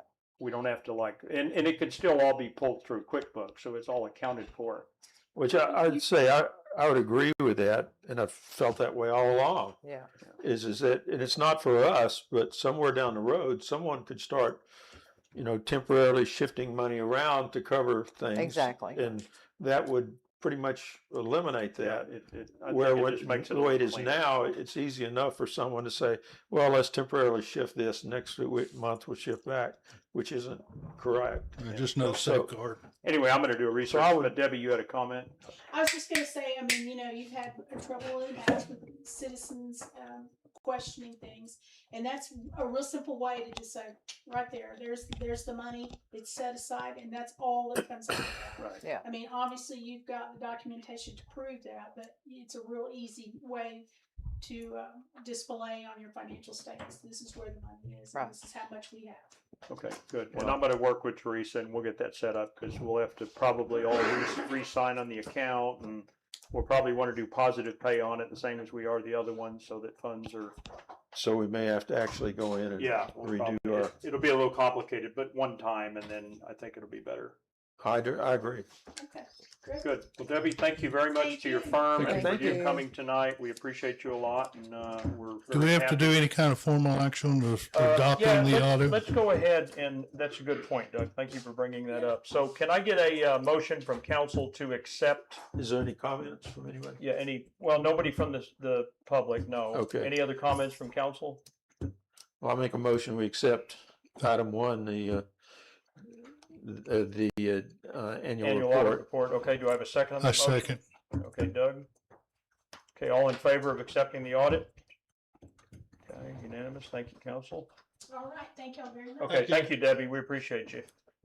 Okay, number 2, discuss and take action as necessary on Blackjack proposal CPI, Consumer Price Index based rate increase request for residential solid waste. Dick is here tonight, representing his company Blackjack, and he'll get up and fill us in on his perspective. So as I put in the notes here, our contract with he and his company allow him each year to request a rate increase based on Consumer Price Index, which is something tracked by the government. And as I said here, and correct me if I'm wrong, Dick, but you guys, I think this year are looking at 1.86%, is that right? That's correct. And that would take effect January 1 Correct. of 2026. So now, Dick did provide us, because Councilman or Mayor Pro Tem Fowler had asked him for it, for some comparative numbers, and that's in your packet. You've got a little grid here. And so, Dick, these are some other towns that you guys are providing. Is this exclusive service in each of these towns? Yes, with the exception of Talty. Okay, so you're a part-timer in Tulsa, you're not full, Right. There's two franchisees, and we're one of them. okay? Now, Terry, I think Terry was making a bunch of calls, sort of checking up on you, and I think you were saying you found some more franchise fees or something? Yeah, that's not listed on here. Okay, so, What's West Tawakoni's franchise fee? On residential, they don't have a franchise fee. Okay, they reported 10%. So So what they do is they mark that up. We invoice them, West Walkeny, $15.25 per home. okay, Then they mark that up on their water bill and send it out to their residents. So it's not a franchise fee that is deducted from our proceeds. okay. Again, I told you in the email, your service and your employees have been great. So don't take this in any other way. I'm just looking out for the betterment of our citizens too. So before we go down this list, or you can read and tell everybody what your letter says, or however you want to. Sure. It equates to 40 cents. It equates I to get it, 40 we're cents, and it's based on the CPI. That- You know, and I get y'all have to pick a watermark or a tool to reference CPI. Your CPA probably picks that out of the blue. You know, the deal with the question is, you have the contractual ability, but do you always have to? CPI takes in, I don't know, 50, 60, 70 different baskets of goods. So many of those don't even affect the cost of your business. And you know, your major costs are going to be your trash dump fees, fuel, insurance, stuff like that. Fuel costs are going down, predicted to go down another 6 to 10%, but yet we're increasing our price on our customers. So, like I said, I'm not mad. 40 cents is definitely chewable and palatable, but when I seen this, I do have additional questions on the rates, and I'm guessing you're going to explain. I'll be Okay. happy to answer any questions that you have. So, yeah, obviously we're towards the top, and you'd mentioned the density and travel distance and all that equates into this. So how are some of these in single digits, $9, $8, $9, and then we find ours at Greenville's and some others in the $20 range? Sure. So when we run a pro forma to develop pricing, when we do generally the city will throw out an RFP that us and all of our competitors will pick up, and we'll all be competing for the best price, which is exactly what happened here. My recollection is that we were in fact the lowest price here. Yeah, I don't remember. I'll take your word. I'm pretty sure that we were. Okay. So we put together this pro forma, and so it's comprised of several different pieces. One is the residential rate. So we have to kind of calculate the number of homes that we're going to pick up per hour, because all of our costs we calculate per hour, and then our revenues we calculate per hour, and that kind of shows us what our margin is. So our big key phrase is net revenue per hour, which is our revenue minus our landfill fees per hour is what we look at. So that's one piece of it. The other piece is going to be on commercial collection. Commercial collection is generally far more profitable than residential collection, because you can haul more trash more quickly, per hour. So when you're putting these pro formas together, you're taking the volume of commercial trash and the volume of residential trash, and you're just kind of baking it into a pie and coming up with a number that makes sense both for commercial customers and for residential customers. So that's kind of the overarching approach. So you go to, if you look at some of the low ones, Emory is the lowest on here. So their city, you've probably been to Emory. It's mainly neighborhoods there. In many cases, there's 30 or 40 feet between houses, not like what we have here in Poetry, where there's, some drive time between houses. So the trash comes up much quicker. Our net revenue per hour there is higher than it is here. Okay. But then additionally, Emory has over $20,000 a month in commercial revenue compared to about $2,500 a month here in Okay. Poetry. So what happens is, as all that's kind of baked together, the commercial revenue ends up subsidizing the residential revenue or cost from the customer's perspective. Just as commercial grows, and the commercial revenue piece grows, that allows us to go lower on the residential piece, which is typically what's most important to council members and residents and everything. So we always try to do as best we can on the residential piece, with the understanding that the commercial piece may be a little bit higher than it would be just in an open market situation. Have you had an increase in commercial usage here? Maybe Not a little bit. exclusive, but it's. No, we are exclusive on commercial. Oh, that's right. Yeah. Yeah. Just So not you a haven't roll-off. seen the increase? Not I to see a lot speak of. more. Yeah. Not to speak of. So Quinlan's your newest contract on here, correct? They are. And they started this month. That's right. So Quinlan has a smaller population size than we do. I get that they're more dense. Right. But I wonder how many miles of road you're driving in Quinlan. Yeah, on residential fewer. Yeah. But what we have there is, again, very close to $20,000 a month in And commercial. commercial. And growing. Yeah. So I've got a question, or I didn't want to interrupt. No, go ahead. Clarification. Go ahead.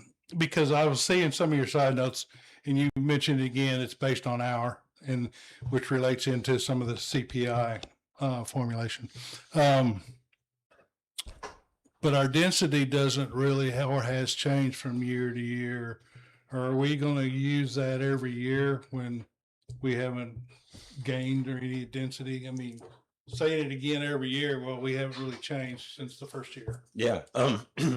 So yeah, it's not really going to change that much. I mean, you don't have any neighborhoods that have the high density housing in them. I mean, one of the beautiful parts about Poetry is it's all big lots and kind of a country atmosphere, which is great for the quality of life, but it's not great for picking up trash. So it's a little tougher sledding for us to pick up trash here than it is in some other communities.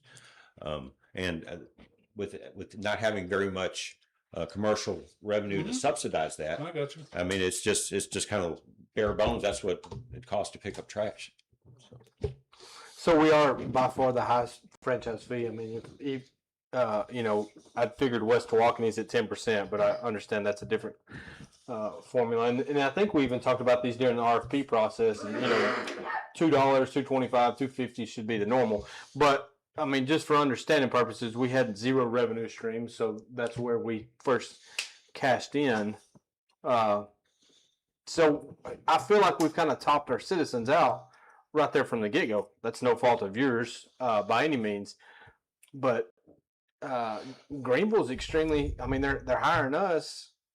Well, their net price is higher than ours. Why? I mean, they're dense. You got an exclusive contract there. Yeah. They have commercial properties. Right, so they have all those things. Greenville requires in their contract us to do a significant amount of free work for them. We haul all their sludge from their wastewater treatment plants, which is about 4 roll-off loads a day.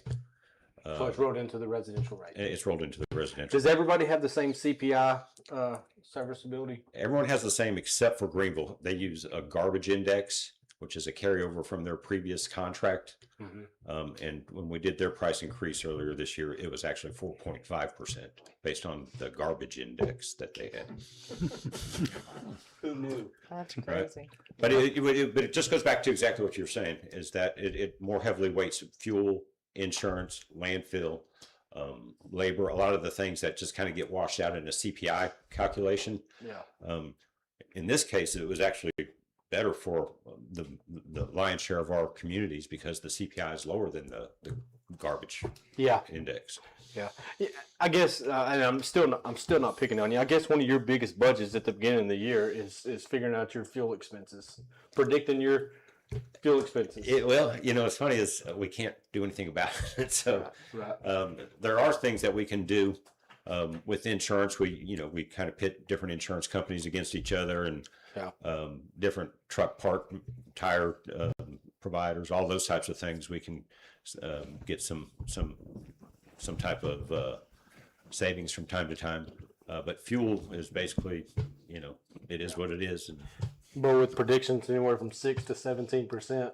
right. I mean- Well, so like if you look at the example I always point to, several years ago when Russia went into Ukraine, diesel like immediately shot up over $5 a gallon. And on all these contracts that we had, all we could just do is just take it. So you're kind of hedging it. Yeah. Yeah, I'm not mad at 40 cents, but I think it's good to have these conversations and in full clarity, especially when you see the oddity of the lowball prices and then ours. And I understand. Just out of curiosity, Dick, what's going on with landfill stuff? I mean, that's got to be a pretty significant cost too, right? Just the distance to the landfill and then the cost of the fees to actually The dump? fees are what get us. So with our contract, we have a certain increase every year. It's proprietary, but it's greater than 1.86% for sure. And we, so I mean, we have to guarantee delivering a certain amount of trash to their landfill, and they give us what we think is a good price, subject to their annual increase that they give us. What does it cost to dump a truck that's servicing proprietary. poetry? Is it? No, I mean, order of magnitude. Is it hundreds of dollars, thousands oh yeah, of dollars? a couple $100. It would be in the neighborhood of a residential truck's going to be in the neighborhood of $400 to $500 per dump per truck. And it's a pretty good distance, isn't it? It's in Cumbie, so from here it's not too bad. I mean, you can get 200 houses on a truck. We can get about 400 houses on a truck. Well, there's fewer here because we have a 20-yard truck here. Yes. So, but in the areas where we run the bigger trucks, you can put more trash on. So I was able to take advantage of the dump site there outside of Terrell I took some more TVs. So I had to pay for dumping that. I mean, I understand and I know how business is, but is there any consideration if you're a Blackjack customer that you could have those waived or anything like that for the citizens? Yes, so there's not, and the reason is we're actually just managing that location for the county. So all of our rates and everything are set by Kaufman County as part of our agreement. Okay. I have a question. Do you ever see these prices come down? No. Thought I'd ask. Well, I got an annual increase, Yeah. not a review. Yeah, right. But that's because it's based on the CPI, which is weighted on cost of living, Right. housing, Yeah, I et know cetera, that. food. Yeah. The PPI, if you did it, and we talked they about took this the last food two and times you've fuel been out here. of it. The PPI is more heavily weighted for fuel and transportation. So, and this is Bureau of Labor Statistics. They do all this, and they do it. They do show it for this county, or at least this region. I guess it's SMSA. But if you did a PPI, then it would more accurately reflect the cost of fuel, up or down. Yeah, 'cause fuel and groceries is not in CPI. Yeah, because the CPI is really heavily weighted towards housing. Right. And so, or things related towards It's in the housing, where basket of PPI is producer price index is for But they business. took it out. So we're not changing anything, Dick, but I'd just be curious to know, if you were running your giant trucks up and down our roads to collect trash, would that change the economics of this in any way? Probably not with the number of homes that you have here. I mean, it helps us because our roads are not Right. falling apart quite as fast, but I was just curious. He can pick up all of our houses with one small truck Yeah. we do it on 2 days. on 2 Yeah. days. That's right, Right. yeah. So it wouldn't. Okay. Well, yeah. Yeah, those giant trucks have to hold a lot of trash. I mean, Yeah. those are big Yeah, trucks. they burn more fuel. Are they 40-yard trucks? The big ones? The big ones are 25 yards. The smaller ones that we run are 20 yards. The difference is the axles. And going straight down the road, the bigger truck actually has more weight displacement on the more axles. Yeah. So that's not as bad, but when starts turning and going through some tight areas, the tandems drag. Yeah. And then that's when really do a lot of their asphalt damage. So back to the commercial accounts, you said you only have 2,000 or 3,000 or something a month in commercial. That's just dumpsters, I'm guessing? Dumpsters, yes, sir. Okay, so how many dumpsters do we have in Poetry Way? I would- Dozens? 1 dozen maybe. Okay. Is that Maybe 10. including the I'm one of residentials that have dumpsters out there? So we're not talking about the carts. No, I'm talking about the Not dumpsters. If they have a metal dumpster in their yard that goes over, Mhm. yeah, then that's one of the, And that's a different truck. it is. It's one of the 12 or 15 dumpsters that we have out here. Okay, so not a huge. Well, again, I'm super thankful for y'all. Y'all have done a great job, but Yeah, they have. it's our job to Yeah, that's something I don't get complaints to on. look at the expenses Drivers and not are just good. pass them Yeah, through. I'm glad to have the conversation. I Okay. think it's interesting. Thank you. I like to talk trash. And get away with it. You've had that on a business card before. I know that's the first time I ever said that. Thank you, Dick. Thank you. I apologize. I didn't recognize you with your beard. So, Okay, Shelley, did you want to weigh in on, anybody else want to ask Dick a question or? No, but we love the time, we love it when they call and say they're coming. Yes. And that we get right out there. Yeah.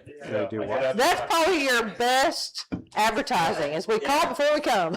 Yep, that's. Well, and if you don't put your can out, they take a picture. I mean, Yeah. they'll send you a picture of. Told you your so. Yeah, Yeah. that way you can't say, you know, you did it, so. Okay, before Doug catches me here, let's go ahead and take a vote on this, so, well, I make a motion, we accept the 1.86% CPI adjustment. okay, so for the item citizens two. listening on the recording, that's 40 cents per home per month per polycart. Do we have a second on Tom's motion? I'll second. Okay, Terry is a second. All in favor? Unanimous. Thank you, council. Okay, Dick, you did good. Thank you. Thank you. Thank Invest your you. money wisely. Gentlemen. Yes. Merry Christmas, everybody. Merry Thank Christmas. you. Okay, we're gonna jump into item 3. Discuss and take action as necessary to move the deputy secretary over to the secretary role and adjust her pay. As I say here in the notes, the town secretary position was recently vacated by resignation. We talked about that earlier. This item would fill the role of town secretary with the current deputy, creating an opening for backfill. So, the way we've been structured up until recently is Secretary Ann was the town secretary. Secretary Teresa is the deputy secretary. But I will tell you, in the 5 or 6 months or however long I've been sitting in this chair, Teresa is pulling her load, and then, I mean, she has really done a great job. She works 100% of her time here out of the office, which I appreciate because I know she's focused on what she's doing. Her production is good. I think the audit report we just heard is a testament to that. I mean, we knocked that out of the park. That went so clean and so fast and so smooth. And it was her dedication and commitment and attention to detail.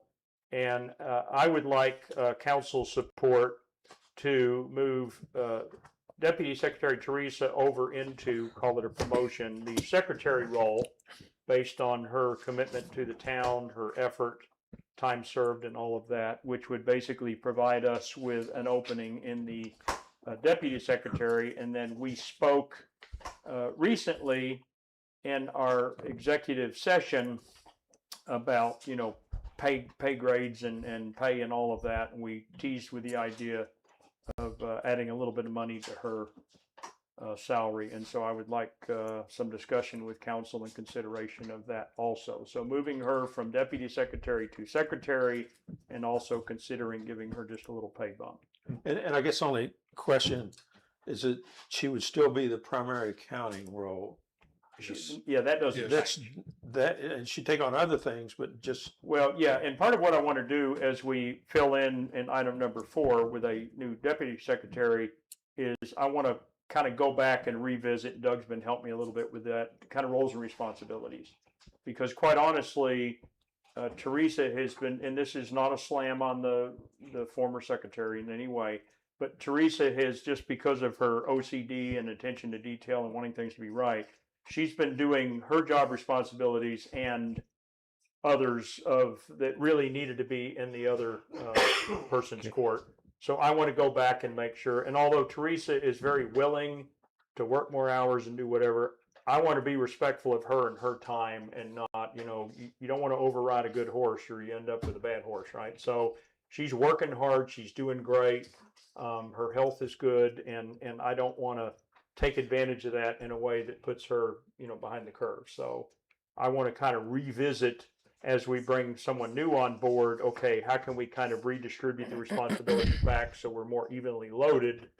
But she would be, she would carry, and I think she's very deserving, the title of secretary. I've always felt like, just my personal opinion, that, she was sort of, I don't know, looked down on a little bit. I don't know. It was just, I think there was just kind of a weird something, and I have never seen her personally as any less valuable than any other secretary. In fact, quite the opposite. I think she's been more valuable.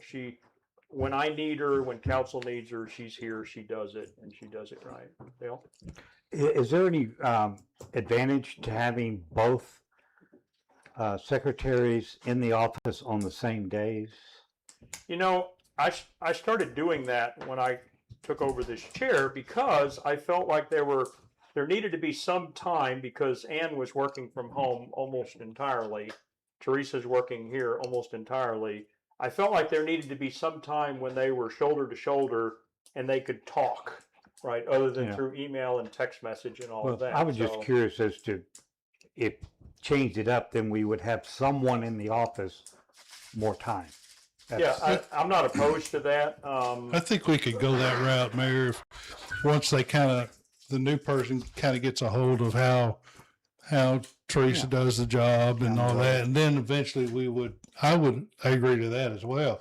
We have more coverage, at town hall. I can tell you on the website, and Teresa and Ann were always encouraged to say this, if anybody calls and it's normal, it doesn't, fit their schedule to be here during normal hours, Teresa would meet them, I would meet them. I mean, they've all got my cell number.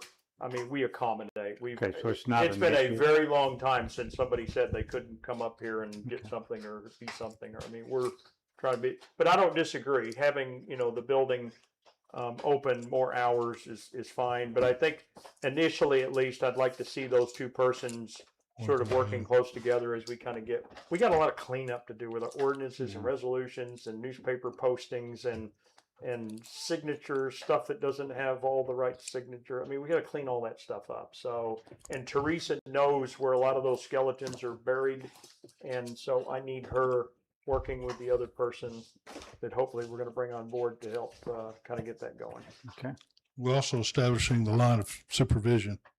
So that way Teresa can supervise the other lady without there's fights of you're not my boss and all that kind of stuff. Now, let me also say, and you can be thinking about any discussion you want to make, but I did check with our attorney and ask him, as I had asked him about, resignations and all that, I asked him about this, and basically his words were, because I said, do I need to have council support to move Teresa over to the other role, to change her pay and to hire anybody? And his answer was, I think you can probably do it on your own anyway without council approval, as long as the salary and the position are in the budget, and they are.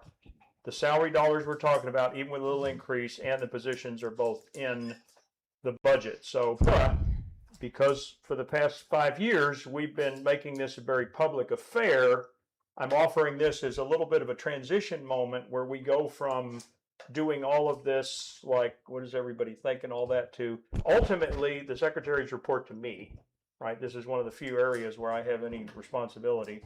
And so I'm in charge of them. They're kind of my staff at your disposal, but they're kind of my staff to help run the city. So to me, it makes sense if they're my responsibility that I or whoever's in the mayor's chair should have the ability to select those people and promote them and whatever. So, but as a courtesy to council, to you, and because this is a little bit of a change, we're going to have a little conversation, but in the future, I'm not anticipating we're going to do this way, because I just don't know that it, unless there's something really odd, but I'm not changing the job description. We don't need a new office or typewriter. I mean, we're just talking about making some moves and in a moment backfilling.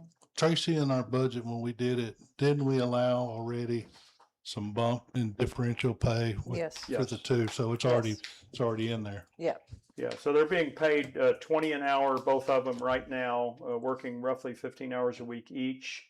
And then we gross it up with taxes, so it comes out 20-something dollars an hour at the time we add the taxes and FICA and all that to it. And that is in the budget, and we bumped it up. I don't remember. I don't know. We knocked it up a little bit. We're not going to run short on No, secretary no. hours and dollars. We're fine. We came under the wire last year. We will this year. Yeah, probably. I personally don't like these conversations in public. I think this needs to be reserved for executive session if we're gonna have that conversation, or leave it to you to do the hiring and firing, or whatever. Okay. Any other? Well- We're going to hear from public, but any other council? I think, I agree with the number 3. I think we ought to do it, so I have no problem. I don't have any questions. Okay. I mean, I've had experience as much as anybody with Teresa, and absolutely, she's very good. But down the road, I think, Paul, I tend to agree with you that you keep it a little more, because it's people and, you know. And then- I mean, we're sitting there talking about how We're gonna much they're practice that on making. number 4, so Yeah. stay tuned Okay. here. We've always done an executive Yeah. session, though. Yeah, but how many other towns do you see do that? But just keep it that way. How many other top 8 towns are you watching, though? Because at the end of the day, this is a It doesn't It's matter. a weak-ass Nobody's spot. talking about hiring and firing people. If he loves, I agree. We've had some of the best we can have. But if he loves the secretary and the 5 of us want to fire him, they need to be fired. Well, you go into executive session, that's what Well, I'm it's just for. saying, it's not just on one person hiring and Right. firing. Right. We can give him the ability to that spot, the ability to. But at the end of the day, Yeah. to his point, they answered him at our disposal, and they've always answered our questions. But if there comes a time in the future that they're not servicing this 100%. elected board, then they need to be fired. Yeah, agreed. Yeah, I'm not asking for overrule authority. No, I just don't kind of think so. understand.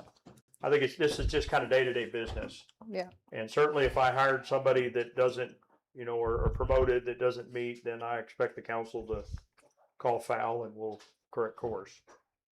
I mean, again, as Terry pointed out, as a weak mayor, I don't have the ability to overrule much of anything, so. But you are the, Head of CEO, HR. The letters CEO. don't mean the same as in corporate America. That's See- right. Yeah. and you're C also, little e o maybe. you're also the city manager, so. Yeah, city manager and dog catcher and squirrel Yeah. cleaner upper and. Lynn, Okay, anybody from the gallery, Shelley, you want to speak up? Anybody else want to speak up on Kenny? Okay, you got to come up to the microphone. I may end up writing the minutes, so I got to be able to hear you. Kenny Hibbs, poetry. Can you explain to the listening audience what a typewriter is? Selector. Yeah, it's just think of it like a tall keyboard with paper attached to it. Okay, You can see them in a museum. Yeah, you can. let's, do we want to do this, council, as one motion or two? Because we've got, I'm going to call it a promotion because I feel like deputy to secretary is a promotion. So I'm going to Yes. call it a promotion and then a pay change. We haven't discussed dollars yet, but I think we need to. Her dollars are public information, so I don't think we're violating anybody's privacy. What's your recommendation? Well, I don't. She's at 20. I don't want to insult her. I mean, a quarter would be a little low. $10 would be overly generous. So, I think it's like more than $1. Probably less than $5. I think or I think we said 3 what's budget? when we were There was budgeting. there was 2 on the floor, or on the table. Two ranges, 3 or 5. Last time we did discussion. What's in budget? What would you put in the budget? Yeah. 3 Right. is in budget. Stay in budget. So do we want to do it as 2 motions or we want to do it as 1? 2. Let's keep it clean. Okay, so let's, do I have a motion to retitle Secretary Teresa, who's currently our deputy secretary, as our secretary? Sure, I'll Yes. make that motion. I'll Okay. second. Tom motions. And Tracy, you seconded? Yes.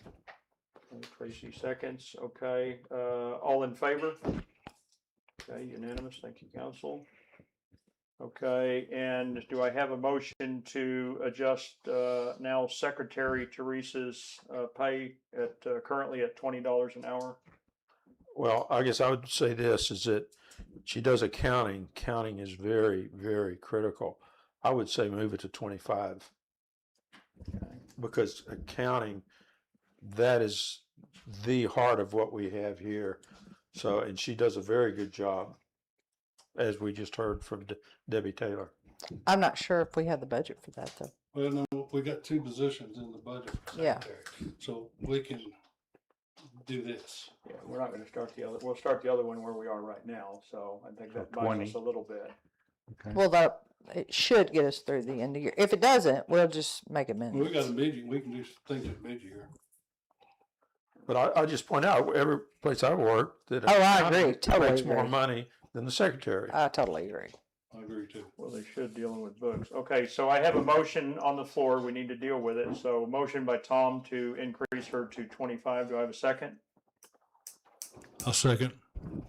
Okay, Doug seconds. All in favor of adjusting Secretary Teresa's pay from current $20 an hour to 25, and now we're going to top that up. We're going to gross that up. So there's a teeny increase in the gross up with taxes and things. All in favor?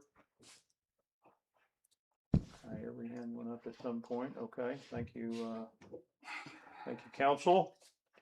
Okay, final item before general comments, discuss and take actions necessary to hire deputy secretary. Now we have an opening, thank you. This is to fill the recently vacated town secretary.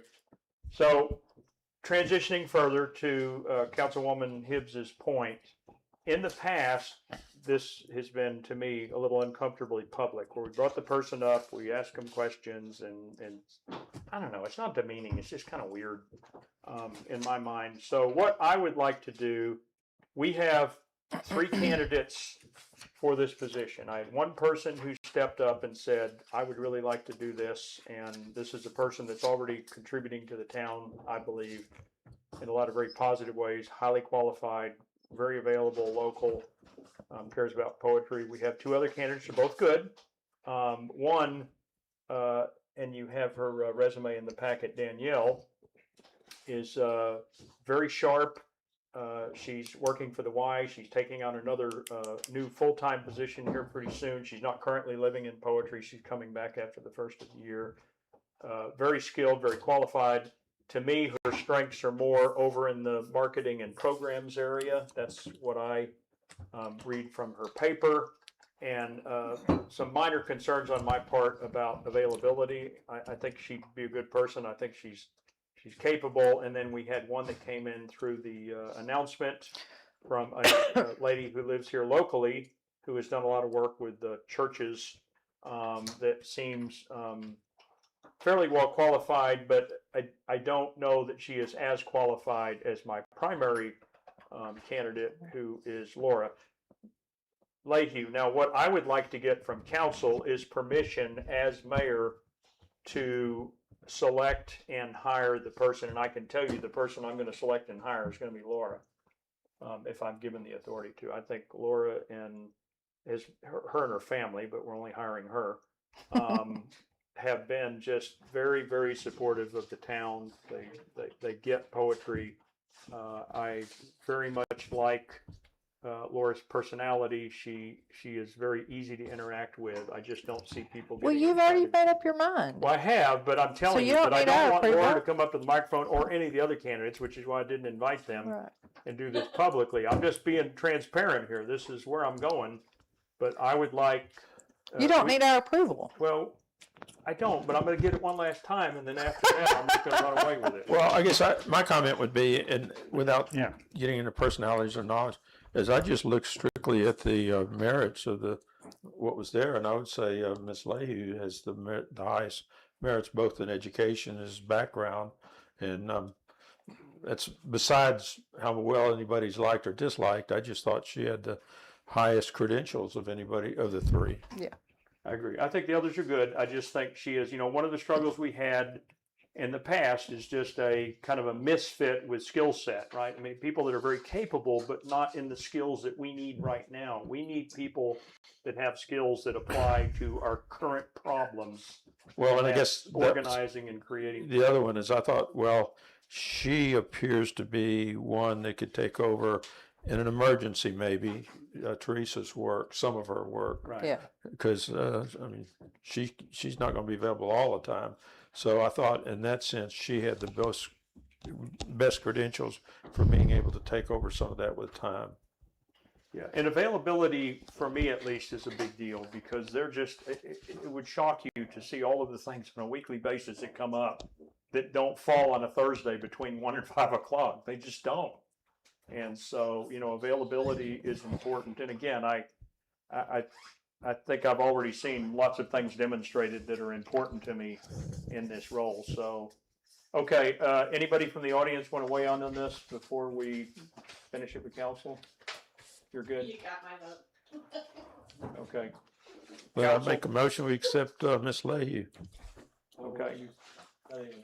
I think we need to make a Well, motion we that we can, give Mike if you the want, authority. yeah, if we want to go ahead and We need just to make the accept her as decision. the, We need to bless it, right? that's fine. If you want to do that, that's fine. I mean, as long as I get my way, I don't care.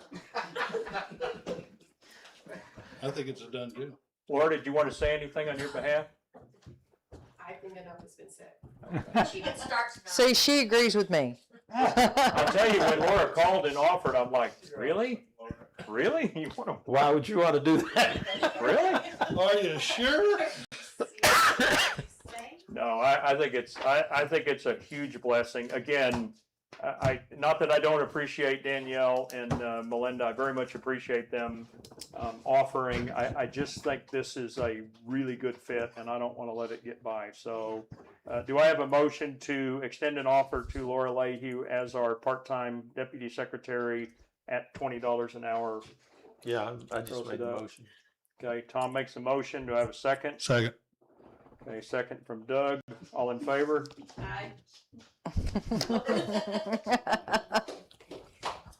Okay, that's unanimous. Thank you, council. Now, Okay. tomorrow we would like to have. Yes, the minutes, the packet, the whole nine Hey, yards. just don't run off yet. Let's put it up to the Okay, 25th. moving How about on that? to general public comments So when are you gonna hire her? Tonight. tonight.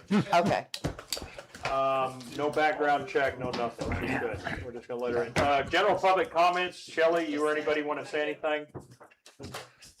Anybody? Scott? Kenny? David? Anybody want to weigh in? Now Laura can't because she's in a bully. Okay. Meeting adjourned at 7:52. How about Thank you, that? council. Thank you, audience.